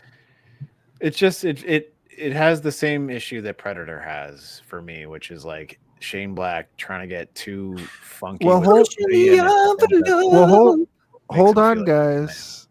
Before you sorry. get into that, Steve, let's do our final thoughts and our Home Alone of it all, and I'll explain what the difference is. Okay. Sound guy has to do the sound guy. If you had to pick one, what do you think the Home Alone of it all? the Home Alone of it all? Can someone please tell me when the Home Alone? I really gotta know. When is the Home Alone of it all? What is the Home Alone of it all? Now that's the Home Alone of it all. Is it? It is. Hey, Christmas music too. Yeah, So- that's the one thing that we on this podcast have in common with Shane Black is that we also every single thing Every we do is episode. involved with Christmas. It's just Christmas all the time. Yeah. So the last time you were here, Jared, we used to do like the Home Alone of it all was the Home Alone of it all is the thing where it's kind of like in Home Alone, Kevin McAllister slaps down the blueprint. That end part where he sets up the House of Horrors is sort of what you're there to see. We've posited that every movie has that, but we've wrapped that in to also have your final thought and rating. So I'll give it to you first, since you're the only other person on the screen right now. So your Home Alone of it all is kind of your where the movie gets going, or the part you're there to see. Oh, you got it. Then your final thought, and then your rating. The floor is yours, sir. Home Alone of it all. It's a scene where he finally goes from the airport and he calls him on the phone and he says the line from before about the Johnny Gossamer books, where there were 2 cases and they always come together. And he finally says to him when they start to come together, your case and my case are the same case. That to me was the Home Alone of it all. That is good, yeah. That's a good like fun James Bondy type thing, yeah. Like and it kind of connects all the those scenes before where it was like, no, you're crazy, it's not that, blah blah. Like, and so it also shows that he has the instincts of the detective, right? So it's him coming into his own almost. But yeah, and then everything from there is crazy, right? That's when the story just takes off. So, as for final thoughts. I'd say, like when it came out, it was what it was, and it did push some boundaries. It does have its massive flaws too, and issues, but I think I still like it. I think I still think it's a good movie. I think it has its place in film history, and I think everything was done with good intentions, if you know what I mean. Even some of the sloppier shit. I think it was done with good intentions. Good intentions can't don't build a new house, Marge. Good intentions don't always work out. Exactly. Right? It's like what he wanted to do and what he ended up doing. I think might have been 2 different things. But it's still I still put it up there as one of the, and it's because it's the style of the script, like where I actually read the script itself. It's not written like a normal script. Like, that's one thing they tried to pound into us in film school was, oh, you got to write it like this certain way because that's how every producer and reader is going to want to see it on the page and blah, blah, blah. But then every script that I've seen that the script itself was exciting, and the script itself was witty and funny, and kind of put you in the mindset of the writer as you're reading it. Other movies that got made, like another one was the movie with the Alien movie with the girl who lives alone in the house. There's no one to save you, or no one's coming to save you, or something like that. It was called Cloverfield Lane. No, it was like a Netflix one-off, I think. But it was I think it was called "There's No One Coming to Save You," or "No One's Going to Save You." Oh. And it was the girl. She lives like alone in a house, and she's a seamstress. She's stitching like dresses and stuff, and then she sells them. And for some reason, everyone in the local town, hates her. And then these aliens show up, and they're all wearing her dresses. That she's. I have no idea what you're talking about. Yeah. You never seen that? No, it's really good though. It's really good. It is. It just came out that last idea year. of like, but I'm pretty sure it's called, fucking making dresses. That sounds there's no one who'll save you, or no one's coming to save you, or something like that. Right. But yeah, and then it turns into an alien. Like aliens are abducting her, and there's some really cool different ideas that they use. But the script, there's one page where she's being like suspended by the aliens and held up in the air, and they're putting something in her mouth like a what do you call it, a parasite. And no one will save you. Script, that's what it was. Yeah. And the script page is just she can't move, she can't move, she can't move, she can't move, she can't move, she can't move, over and over until it gets to the interior bedroom, blah blah blah. She can't move, she can't move, she can't. She muffles, says this, she can't move. Like the whole thing is just this weird, like just like the panic in her head of right. I can't move, I can't move, I can't, right? And these aliens like doing this quick little like thing to her. I can see how that would be effective to an actor though, being like, right? What is my direction? It's even the reader too, because you read so many scripts. Or you can't move over and over and over again. That's been a frightening. Yeah. And you if I saw that in a book, you know, when you like The Shining, where it's like, you know, like it makes a dull boy or whatever, like all work and no play. Like that kind of, as an actor, you'd be like, you kind of have this like, oh, I actually can't move for this, this amount of time. Instead of just having like scene description, she's levitating and can't move, right? Yeah. It's like if you're reading the script, you're like, all right, cool, seen that before. But the fact that the whole page was just that repeated over and over. Well, if I'm a script reader, and we go like, holy shit, right? This is what? It just pulls you in, right? How long is this supposed to go on for? The cinematographer's like, if we put this light on her, it might burn her every skin page is a minute. How many pages? I don't know. So yeah, it was just a different idea and like a different way to write something, and it goes against the mold. And I think those are kind of when you read those scripts, they stand out, and that's probably why this movie got made. On top of the fact that he had written so many other scripts and shit like that, and this was finally his chance to be a director. But yeah, Iron Man 3. Let's go. I'm gonna watch that later. I mean, oh wait, is that the end of it? What's your rating? What do you mean? Out of what? Whatever you want it to be. It could be nothing. It could be anything. My rating is a solid thumbs up. I thought your rating was Iron Man 3. Yeah, that's my rating. Iron Man 3. Iron Man 3. Yeah. It's an Iron Man 3. I give it an Iron Man 3 out of an Iron Man 1 and 2 combined. But yeah, an Iron Man 3 out of the trilogy is obviously better than both of those movies combined. I would like Iron to, Man 3 out of the Eternity Saga. What? I would like to extend the offer to come back sooner than it took for you to come back between these two films. But you're a great guest as always. How about you, Steve? What are all of the things? Well, when we started this conversation, I think I told you guys that I respect you both and I respect your opinions, and I don't want my words about this movie to be a reflection on how I feel about either of you, because I understand that this movie is good, but I have a lot of gripes with it that are outside of a normal person watching this movie. And that's right. I called you normal. I hope you don't mind me calling you normal. You calling normal? You guys are a couple of normal fucks. Normies. This guy has 2 Captain America shields. These guys are cis, white, male, and most importantly of all, normal. Is this normal?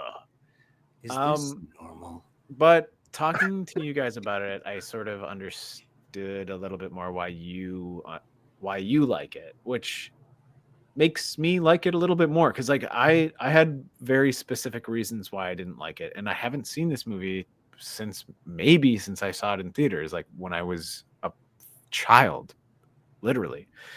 And I remember, thinking like, this is great. This is what film is going to be. And I am so happy that that's not the case, because this movie kind of makes fun of movies. It makes you feel dumb for liking movies. It tells you what to think when you're watching movies a lot of the time.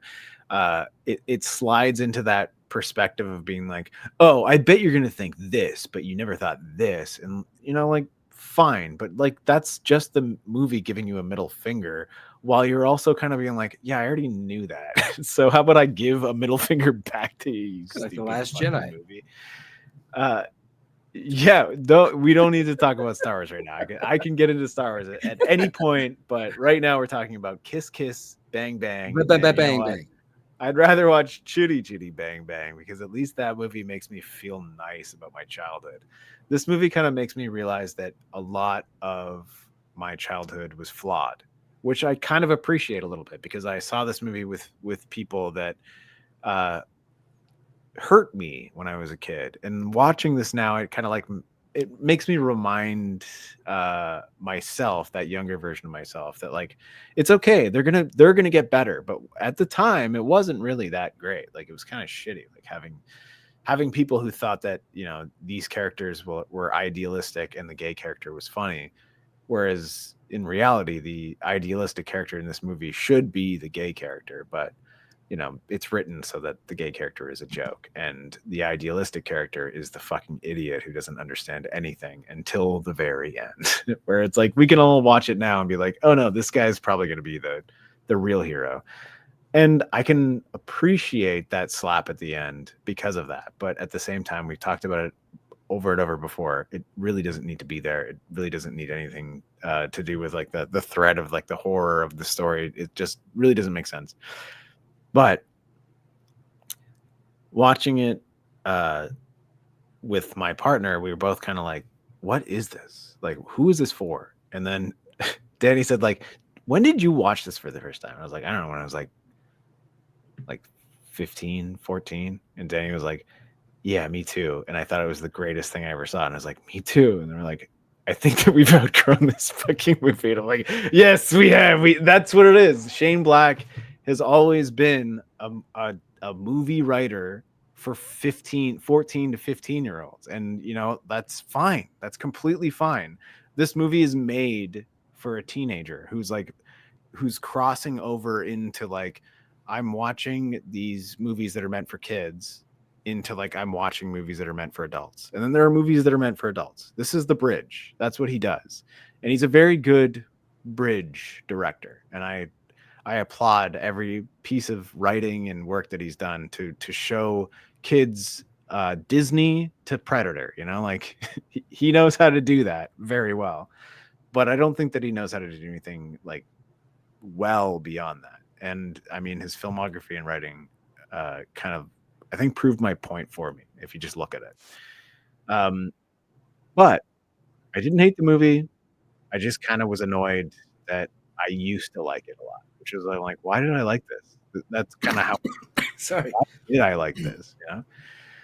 So if I had to give this a rating, I would give this a Mike White.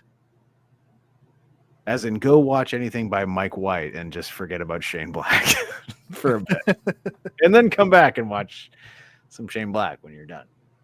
Yeah, I think you're close to the mark there with the. He makes 80s action movies because that's where he started, right? Yeah. He wrote Lethal Weapon, which is like the definitive 80s cop action movie, right? And I'll go on and say again, like Iron Man 3, I think is maybe one of the best Marvel movies, period. Because they got somebody who knows how to make a movie to make the movie. And I know they've done that many other times. Yeah. But it also he knows how to put some heart into his characters, which is important. And this movie, it does have a lot of heart in the characters, but at the same time, it kind of like misses the mark with some of the more important characters, the ones that maybe he should have focused on. like the character that I connected the most with, who is just a big gay meatbag who punches people and then pretends to be really gay when he needs to get him out of a sticky situation. Let's be really gay all of a sudden. Oh, sorry, I forgot I have to clap. I know you hate clap.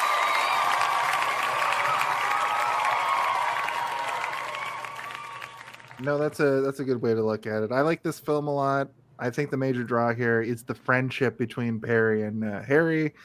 But I also enjoy the love story. I thought it was cute. It was pretty fun. It's got a lot of like baggage and detail outside of just the romance itself, but that's what we discussed during this review. I like the banter in this movie. We didn't touch on it too much, but the like short form style of dialogue that they do in this, it's quick, it hits hard, and it's fun to watch. Shane Black works best in a buddy comedy format, and this is a great example of that. It excels beyond that as being a self-referential noir comedy takedown of the film industry, which Jared, you did touch on quite a bit, and I enjoy that very much. I give this movie a 4 out of 5. I also give this movie 2 kisses and 1 bang out of 2 kisses and 2 bangs. I also give this movie... Put your hat on. You're good to go. You're good to go out. Hi, guys. I'm going to go outside now. There's a horrible pandemic. I might die. Who knows? Let's the party. This is the part of the movie review where we put our fucking masks on. What about all those Chitty Chitty Bang Bang reviews I did? Did you import any of those? Well, it's because of it being the first that's from the first episode of this show ever. I wanted to include that because it was 8 months into the pandemic, the first time that I went live. You talking about the pandemic, dude? The pandemic. Jason was like, "I'm getting this down."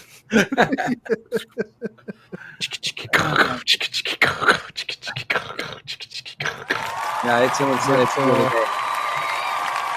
Use the term pandemic, and I threw up my mouth. A little bit. That's our show for tonight. Before we get out of here, we have one last thing we have to do, and we have to talk about what's going on in our lives. It's plugs time. All right, let me just plug this in right here and.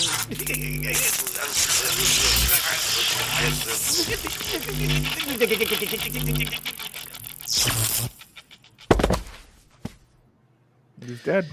He died. They died. So Jared, what do you got cooking these days? What's going on? What do you got? Yeah, I did a little work on a television show that's airing right now, The Trades Season 2. I was in the office on that one, doing a little bit of GC work, Directors Guild. And I got a song on the show, episode 5, during the weld-off scene. They used one of the nonstop action songs, so that was kind of cool. And I'm currently writing a screenplay that's going to picture in a couple of months. We're in the pre-production phase, but word is going out for employees who want to work on it. But yeah, it's things are happening and doings. I'm working on a short film as well with one of the people one of my bosses from the other show, The Trades. So yeah, things are going and happening. But if you like good Canadian comedy, check out The Trades Season 2. I'd also like to second The Trades. It shocked me at how the first season was great. It's got like the Letterkenny and Trailer Park Boys brand of comedy, but for some reason it still has that like sitcom at the end of every episode. You get the warmth, you get the good feeling from it. It's so like, the director Warren, he was saying that this season they kind of like the first season you're kind of figuring out what you're doing, right? And he said, but this season they came into it just running on. They knew exactly what they wanted, knew exactly what they were going for and what they wanted to shoot and all that kind of stuff, and the theme and the feel of it. And yeah, so it is a better season. Sure, it has one of the most effective horror movie episodes of a sitcom I've ever seen, where it's both suspenseful and horrific, but also disgusting and weird and funny. So I'm really enjoying this season, and I can't wait to see. Ops. What's it? Ops for Atu. Yeah, yeah. It's Yeah. the one where they all eat the poison food because he puts Yeah. out the fucking redneck charcuterie or whatever. You know, like my grandparents, my parents, they always told me to get into the trades, but I really haven't got into it yet. And I've been trying. I've been trying my hardest, but I can't do You got to go to trade school, bud. No, Yeah. I mean, Yeah. again, it's got that feeling of a local, you know, the Trailer Park Boys brand kind of feel to it. But It's very Dartmouth. I've never seen it, but I can assume what I feel like I know what it's gonna feel like. It's got a lot of Canadian talent in it, though. Like people who you've seen in, like, you know, the Red Green Show or whatever. Like Red Green's in it. Yeah. That guy. But you know what I mean? Like it's got a lot of actors that you've seen through all different Canadiana shows. Right. Yeah. Corner Gas. No, it is. It's always what's nice the to one see that, Eugene that sort of, Levy? like, wave. Eugene Levy. Schitt's Creek. Schitt's Creek. You know, like Letterkenny. all those shows that are showing up in it. So they're kind of stepping outside just their group that they usually use for all their shows. And the photographer from Just Shoot Me. What's that guy's name? Look at the parts. The guy that controls the parts. He gives the parts out. The guy that No, they just call him Just Shoot Me because he stands outside and goes like, "Somebody just shoot me already! I can't do this anymore. I can't do this. Think of it all." But yeah, so it's a fun Canadian comedy. It's a good time, and it's not too Canadiana. You know, it doesn't make you feel like, oh, this is taking place in Ontario. Right. I think that was the beauty of Schitt's Creek, where it's like it didn't feel like it was like it felt Canadian, but it also felt like it could be anywhere really across any small town kind of thing. Yeah. That's the trick. So yeah, that's what's going on. That's what's going down. That's what's how about you, Steve? Very cool. What do you got working? What do you got working on the old back burner? Well, you know, we just got to 34, and we're at, I think, maybe 6 million views. That's pretty good on Darth Theorist, and I'm feeling good. I'm a voice actor. If anybody out there has connections to the Jared M universe, if you need a voice actor, I'm over here. I can do so many fucking sick voices for you. I'm telling you right now. Anyway, I don't have anything new really, but like, yeah. Do you just act? I don't act on camera. You put me on a camera and I act like the aliens from Mars Attacks, like perfect. Like I don't know, like It's doing really awkward, so that could work. But in the last week, I got really upset about the Studio Ghibli art debacle, and I've been drawing my own Studio Ghibli drawings, free of AI, just because I like to do this without AI, and I decided to do it. So I drew my character from D&D. That's him right there. His name is Brand. He uses a shotgun and poison to disable and convinces enemies to do a horrible thing. Steve, hold on 1 second. You sound like you're underwater. Breaking up a little bit, yeah. Hey, how the hell are you? My name's Perfect. Brand. This is my character Brand from my D&D game. I sound a little bit like Christian Slater, but I love poisoning your mind before I tell you what to do. I'll get you to kill your own enemies. And then I drew my friend Cass. So these are all meant to be like Studio Ghibli inspired images without using AI. I just am drawing them myself. And then I started drawing my friend Chad last night. This is I don't have the rough underlay here, but this is like the line work. And then I was like, I just want to start putting color in. So I did this as well. I think he looks pretty cool as well. I think he's gonna look pretty cool once I get the whole thing. It's gonna be like one of these where it's like a long image. So I'll have like probably like a burning town or something around him. But yeah. That's what I've been doing for the last week, other than my regular recording my voice to sound like Emperor. What do you Palpatine use for or your drawing pad or whatever? I usually draw it with paper and pen first, just to like ink out where I'm gonna be, and then I'll take a picture with my phone, and then use my iPad or my computer to draw it. And it's weird because you think it would be like faster, but it actually takes way longer. Because I'm like, I should just draw the whole thing, because then when I get it in, I can probably like vectorize it pretty quickly. But like I don't. Interested in trying one of those like those Intuos, whatever they're called. Is that the name? Intuos. Intuos. Drawing pad. Yeah, I have an Intuos 4 actually. But the thing that throws me off is I'm used to drawing and looking at my hand and what's happening as opposed to looking up at a screen and drawing, right? So for me, it would be like, I'll tell you right now, it takes about like maybe 5 to 10 minutes before your brain adjusts, because your hand is moving and you can see where it's moving. Yeah. But I've never tried them yet. That's what I mean. I've always been interested, but because then you're actually drawing the thing. Right. I mean, I have a million drawings where I didn't do it, but are we going to go through these, Jason, too, or no? Well, I'm gonna get. I'll get. Oh yeah, sorry, yeah. Okay. Well, I would like to, of course, plug this show. You can find us. I know it's Tuesday right now, but this episode will go up. I'm going to air it normally on Thursday, 8 p.m. Eastern, on pretty much wherever you get your video version of podcasts, Twitch, YouTube, Facebook. The audio version usually goes up the next day. You'll find that at some point over the weekend. You can also find an audiobook version too. We have it's me narrating everything, and then Jason said, "What?" I'm gonna do the commentary for this. Is that all right? I'll send you guys. Yeah, perfect. Like, this is when track. Steven said that Jason said, "What?" This is where they try to corner each other with lies. That was a pretty significant section of this show. Stop your goddamn lies.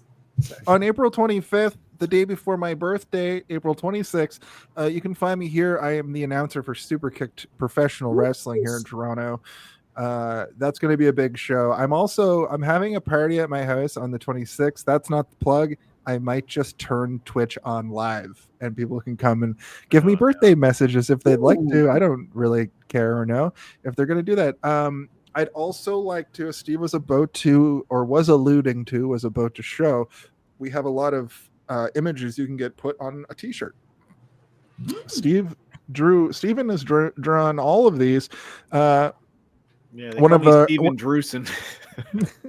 One of our flagship months is, of course, the Grimoire Familiar Killers.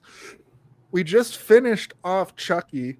We're about to finish off Freddy. This picture might change, but you can get this on a shirt. Speaking of the Grimoire, you can get Kill Aid on a shirt. That's awesome. Reference to an episode from last October. You can get Twinkerbell on a shirt. I don't know where this came from, but we love Twinkerbell. It came from my perverted mind. Bring me Twinkerbell. I don't need Peter Pan if I've got Twinkerbell. Earlier in the show tonight, we talked to Zarados. You can get Zarados on a shirt. We also, this hasn't been released yet. I'm waiting for the right time to release it. But Corporal Tunnel Syndrome. Is the next time he remembers to do it. It's true. It's true. You can get this. You'll very soon be able to get this on a shirt. This is a reference to our James Bond month from February. And finally, people love this, the Howie Mandel effect. You can get that on a shirt. It's Howie Mandel opening his third eye. And of course,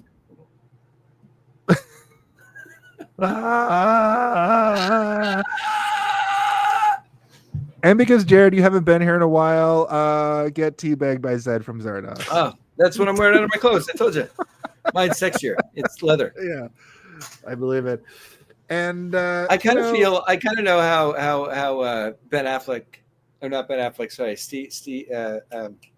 Henry Cavill. Connery. Oh. Henry Cavill must have felt when he saw the mustache removal scenes in Justice League. When I look at that picture of me with that cigarette, I feel about that much about how he must have felt. Just this much, not the full range. Because that was just. There was a split second where I thought you were gonna be like, "Did you hear that Henry Cavill is trying to advocate for a remake of Zardoz?"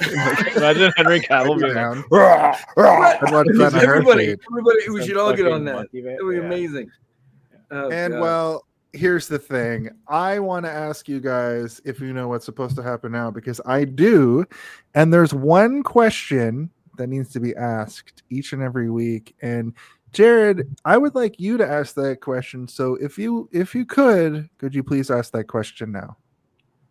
Hey, did you see this one?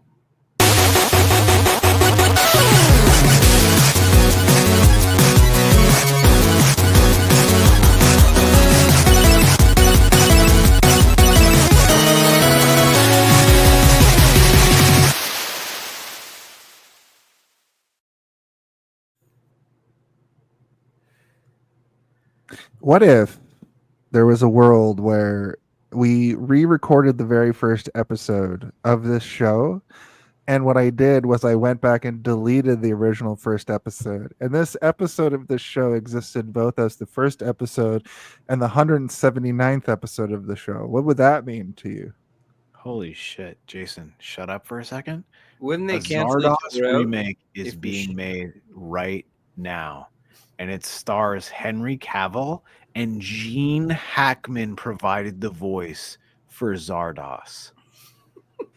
That sounds like something I would say, and you would call me out immediately on being Wait a minute. liar. It's probably because I just made it up. Gene Hack. Beam up some Star Trek content with Live Long and Podcast. Tune in to X-Rated, the X-Men animated review show. Artistic interviews with graphic histories. A roundtable movie discussion with Hey, did you see this one? And movie reviews with Hold Up, a movie podcast. And while you're at it, spin a few records with Eamon on Track. Watch us duke it out on trivial debates. And let's chat about TV with the Super Mario Brothers. It's all here on the United Federation of Podcasts.